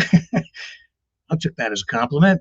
But, you know, regardless of what you knew about car parts, you still had to take their sensitivity training. There was, and I'm so freaking old. Just so you know, I know where I'm coming from on this stuff. I took their sensitivity training and how to treat customers like disabled people if they come in, and you know, visible minorities and women. There was stuff in the training manual that came from court cases that involved domestic abuse that I had covered.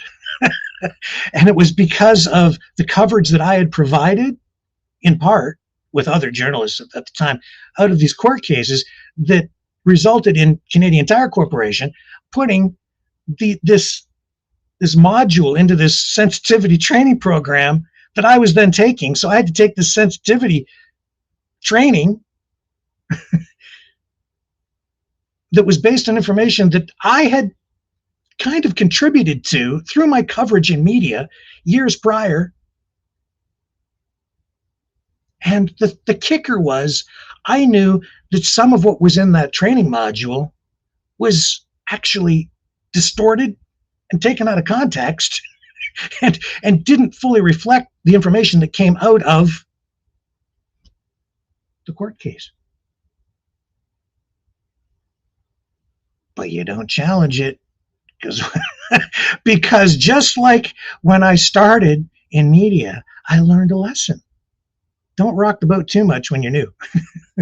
It's a career limiting move, but I didn't stay at Part Source very long. I was only there for maybe, it was a year. I just couldn't take it anymore. I had to leave.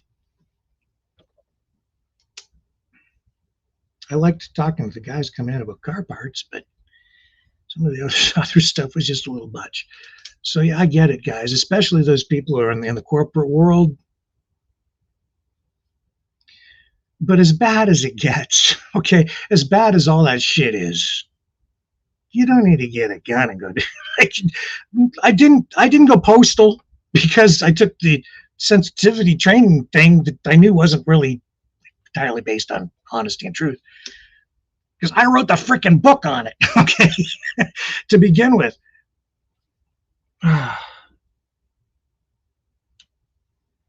We need to just stop this shit. We just need to stop.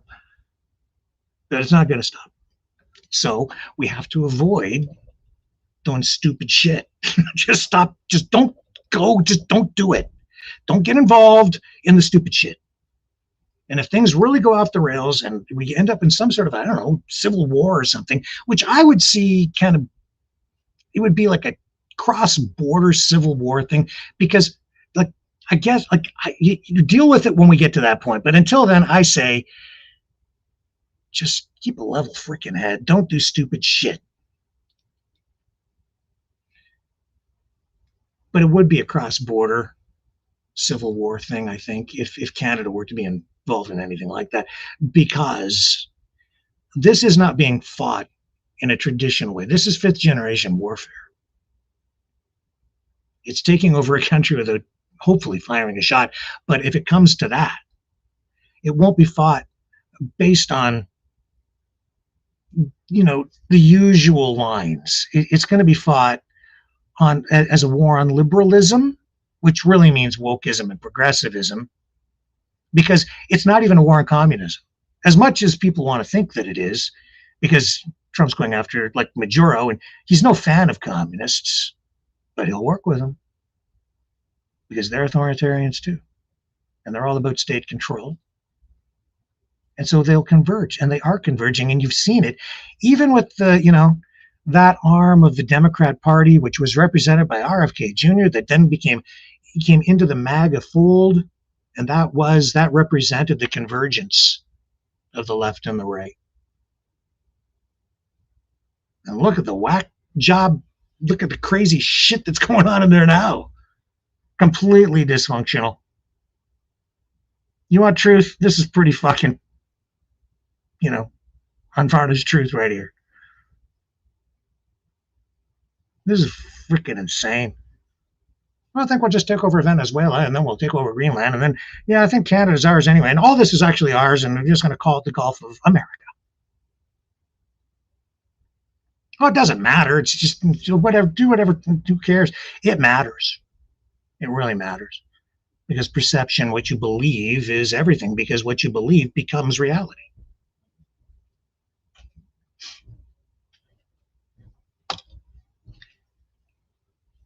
And it's stupid. And you think that the left is too extreme. You think the left is the left. That's all the problem is all on the, no, it's not. The problem's on the right too. Look at what Marco Rubio's done. Look, did you hear about he's gone to war on Calibri, the font? This is how stupid this shit has become. And this is coming from Marco Rubio. I told you we were going to come back to this guy. Here, look at this. For fuck's sakes. I'm sorry for my language. This is exasperating. But, you know, Rubio, he's in there with the Trump camp, and if you want to be a good MAGA boy, you got to find some aspect of DEI to attack. So he's gone after the Calibri font. This is his contribution to the war on wokeism. Calibri, is this is The Guardian. Calibri, is this really the world's wokest font? It was the Windows typeface for 17 years and adopted by the Biden administration for its readability for those with visual impairments. But Marco Rubio has ruled, because he's an authoritarian, that Calibri lacks decorum.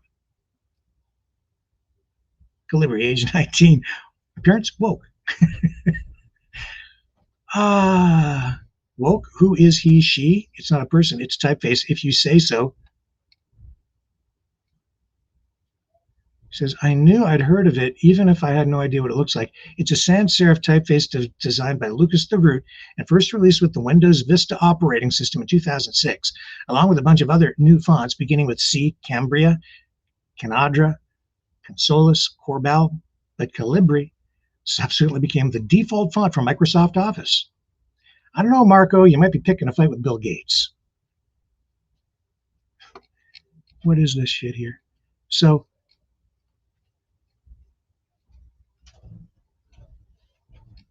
Rubio says that they have to go back to this other font.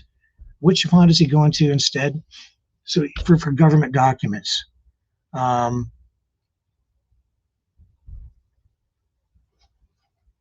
in, so U.S. Secretary of, then I guess I do know what it looks like. It's pretty unassuming, but Calibri is meant to be more readable than some fonts and cause fewer issues with optical character recognition software. See, it was more readable. That's why it was adopted.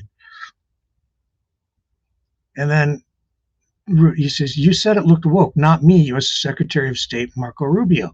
What's he got to do with it? Back in 2023, the U.S. State Department switched from Times New Roman to Calibri for all its official documents because Calibri was easier to read for people with certain visual disabilities, and it works better with assistive technologies, including text-to-speech screen readers. But in his department cable this week, Rubio ordered a switch back to Times New Roman. Why? To restore decorum and professionalism to the department's written work products and abolish yet another wasteful DEIA program, he wrote. Okay. DEIA, diversity, equity, inclusion, and accessibility. The four horsemen of the wokery, as far as the Trump administration is concerned. So professional and decorous document is one that visually impaired people can't read. Serif typefaces like Times New Roman are generally perceived to connote tradition, formality, and ceremony, according to Rubio. Yeah, Times New Roman does have a certain air of elegance. It's kind of a regal looking font. You know, when I'm thinking of newspapers for headlines, I think of Times New Roman. But when I think of the body of the text, I don't think it really works as well because it has all these tails on it. Flourishes at the end of the letters. We really are losing the war on stupid. Perhaps you think official Trump administration documents should be printed in Comic Sans. Comic Sans? The lighthearted comic book speech bubble typeface that proved so popular it ended up in all sorts of inappropriate places, including headstone inscriptions, domestic violence leaflets, and Second World War memorials. This story goes on in this fashion. It is stupid. And it's stupid because Rubio's taking it too far. And I think he just is looking for some harmless way, probably to satisfy Donald Trump, who probably has some sort of a quota on the number of DEI initiatives that every member of his administration is required to destroy or something. How many DEI things did you destroy this week, Marco? It's a bigly one. We need Ian in here to do his Donald Trump impression in French. It's fucking stupid. So fucking stupid. I got a clip here. This is what's her name? This is, I think it's Joanna something or other. She's a UCLA professor. She talks about this over on Times Radio. I didn't think I was going to talk about this stuff so much tonight, but here we go. Here, her name comes up on the screen for accreditation, attribution. Let's listen to what she has to say about this. Glad to be here. What exactly was Rubio so upset about with Calibri? Well, we have an administration that is interested in bludgeoning anything that they can associate with what they think of as diversity initiatives. But of course, his gesture was based on several levels of ignorance. And those levels of ignorance have to do with, first of all, is Calibri more and Times New Roman, is one more legible than the other? What are their cultural associations? Does one carry a kind of woke association because it's sans serif and appears to be more legible for persons with visual impairment and dyslexia? And also, again, even in terms of economics, this is a foolish move because Calibri replaced Times New Roman as the default font in Microsoft Word and in the entire Microsoft suite. And so the effort to actually use Times New Roman costs more in terms of labor, thought, planning than using the default font. Now, Calibri actually has been replaced by Aptos, but that's a different story. But the issues of legibility I'd be happy to address, as well as the cultural associations with these different fonts. So it's up to you where you go. Yeah, go ahead. First of all, are there certain fonts that are easier to read for people who have visual impairments than others? Right. So this is an ongoing discussion, and it has to do with, what are the features of legibility? And we contrast legibility with readability in the design world. Legibility has to do with the capacity to distinguish one letter from another. Readability has to do with the ability to actually process, written forms and understand the meaning of a text. And in fact, we don't read letters. We read words, and we read by shape. And many people have argued that serif fonts, like Times New Roman, provide more legibility in terms of letter recognition and readability because the serifs help the letters cohere into a single shape. Other people say no, the simpler letter forms of Calibri and other sans serif fonts, typefaces, are less confusing. There are fewer features to process. So again, this is an ongoing debate. One of the sort of really innovative type designers of the 20th and 21st century, Zuzana Lichko, co-founder with her partner of Emigre, argued that legibility and readability have to do with familiarity. Mm-hmm. You read best what you know best, and there's a lot to be said for that. So, there are many sort of sides to this discussion. Again, there's all kinds of research that's been done on the extent to which a sans serif font provides ease of access to a written text. And Professor, for those who might be confused by the serif and the non-serif, can you clarify that for us? What's the difference? Oh, sure.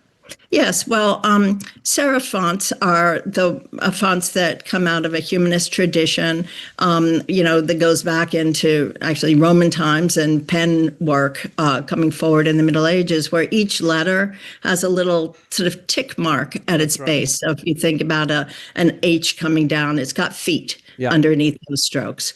Whereas a sans serif font, that serif piece, that little tick mark is missing, is not there. And so it's a very, simplified letter form. Right. Yeah, and you know what? Like, I have to say that maybe I'm wrong because,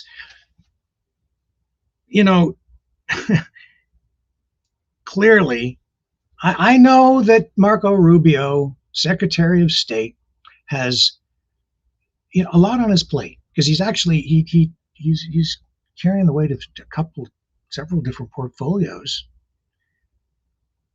National security, foreign affairs through Secretary of State position. He's like number 2 guy really in terms of power, maybe even more power than J.D. Vance. And I know he's got wars that he's trying to bring to an end. We've seen even today Zelensky meeting with, I think he met with Jared Kushner and Witkoff. Rubio's kind of overseeing that, but I think he's kind of wrestling with those two. He's got a lot on his plate, but I could be wrong. This whole font thing, that's pretty freaking important. Pretty goddamn important. I'm glad he's got time to focus on that.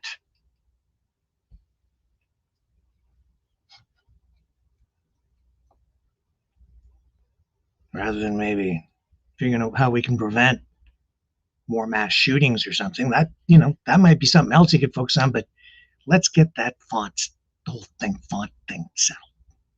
Because,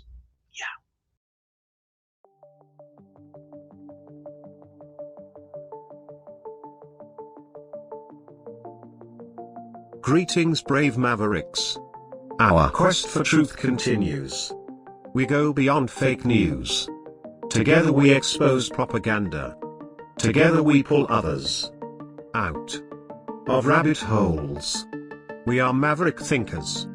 We are all unique individuals, defenders of individual rights and freedoms, credible, trusted. Grounded in reality. Maverick News. Maverick News. Defending free speech. Free speech. Donate at freedomreporters.com. Do it now. Tomorrow may be too late. Maverick News. The world is watching.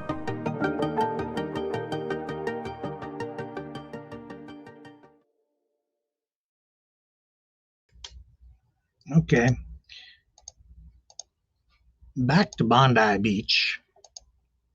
This was actually from some time ago, but I'm going to run this because according to New South Wales Police, this on Sky News, what happened there was more than just a shooting. They're saying that it was some sort of multi-layered, coordinated terrorist attack, because there were vehicles found there with explosives. Way too early to give any description of the firearms other than to say that they were long arms. Where they came from, their background, how they came to be in possession of the offenders, it's too early to say.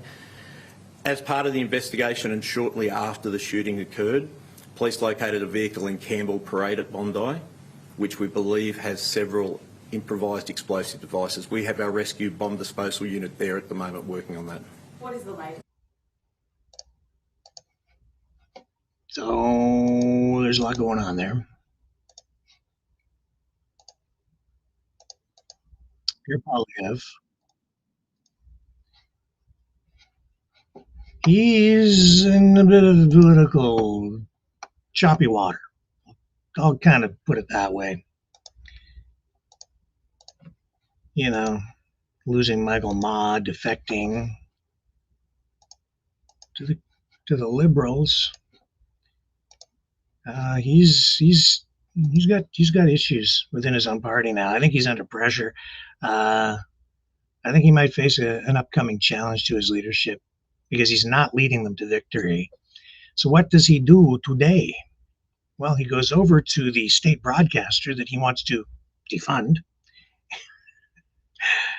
and he's looking for an audience.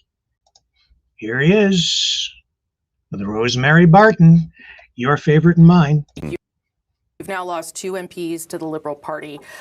Both have pointed to your leadership as issues. Michael Ma saying that he was more interested in unity than division. Is this a problem of your leadership at this point? No, it's a problem of Mark Carney's leadership that after Canadians clearly rejected a costly Liberal majority because they knew it would mean higher grocery prices and higher food costs, he is trying to manipulate his way through backroom deals to get that majority. He's allowed to do this, though, right? Floor crossing is allowed. You've benefited from it. But he's trying to take a majority, a costly majority, that would drive up the cost of living and enrich Liberal elites, of course, but not through democratic means. My message to Mark Carney is that if you want a costly majority government to drive up taxes and deficits, then you have to go to the Canadian people and have them vote for it, not do it by dirty backroom deals. You've now lost 2 MPs to the Liberal. Translation: he's upset. He's butthurt. he's angry. He's worried. He's scared on many levels because he's been outmaneuvered. Blame it on the Chinese. He is right about one thing, though. The cost of living. Prices are on the rise. No matter what Donald Trump says, Pierre Poilievre is right about that. Not just in Canada, but in the United States, too. Inflation is a problem. It's an inflation nation, the U.S. today right now. And when Trump says otherwise, he's lying. And we're seeing inflation here. And I was watching a few different podcasters, economists over the past week. You know, inflation is, they were talking about this very subject. I think inflation is running around 3%, which is about, you know, like they're shooting for 2, but adding that extra percentage point, that's major. That really affects the prices that people pay for groceries and for Christmas presents. Which brings me to tonight's special musical treat. Oh, let me bring it up here. Another new song from our Maverick Christmas album. This one from Maverick and the News Brothers again. Let me find this thing for you. If the computer will cooperate. It's sluggish. Come on, computer. It ain't going to give me the window. Here we go. All right. This one I like. This is a good one.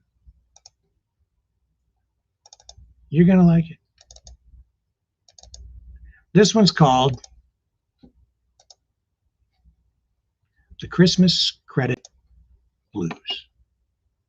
See you guys back here tomorrow. Oh, anybody that donates, I don't know how much. I've made up my mind. Whatever. I'm pretty generous. If you send me a donation, I'll send you the album.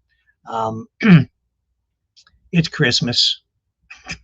I just want to share these songs with everybody because they're a lot of fun. And this one's especially fun, especially for people who suffer from chronic poverty, like me. See you tomorrow, 7 p.m. Eastern, on The Flip Side.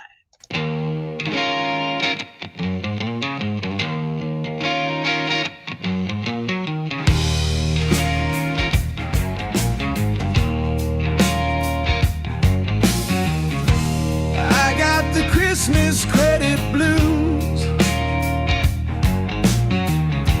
Bills hitting harder than booze. Swipe that card like a man possessed. Now I'm in financial distress. Thought I was Santa, made a go. Lost my home, now I'm out in the cold.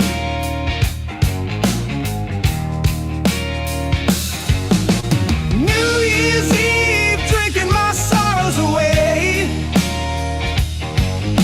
Crawl to the pub to make one last play. Sad drinks on me, spending the last of my breath.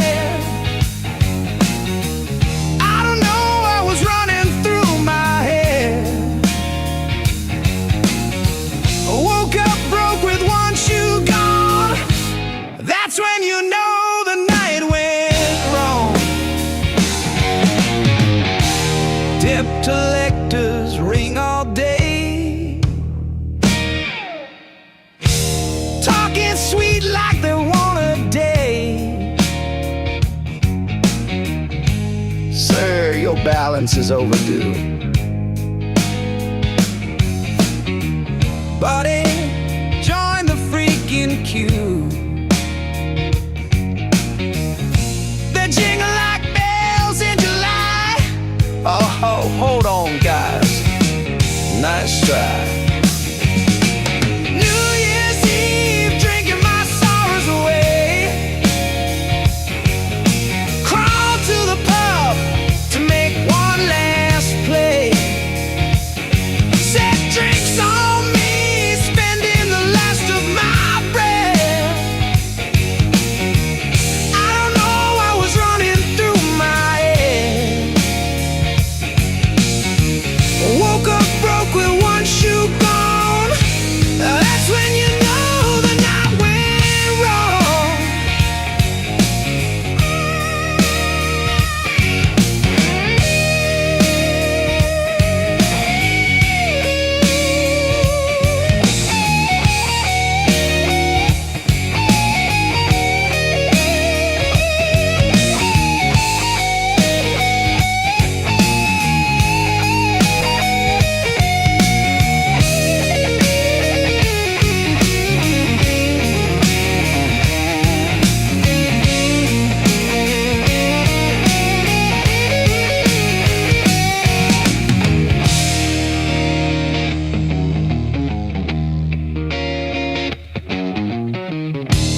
I got the Christmas credit blues. The bells are coming due. too damn poor to buy my dog a bone. If I don't ditch me, left me all alone. Thought I was Santa, made of gold. Now I'm home, Moses out in the cold. New Year's Eve, drinking my sorrows away. Crawled to the pub to make one last play. Set drinks on me, spending the last of my bread. I don't know what was running through my head. Woke up broke with one shoe gone. That's when you know the night went wrong.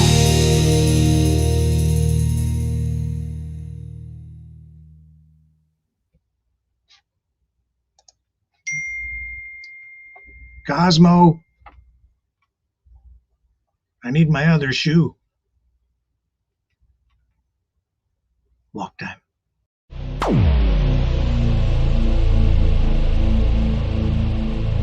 This has been a Maverick Multimedia production.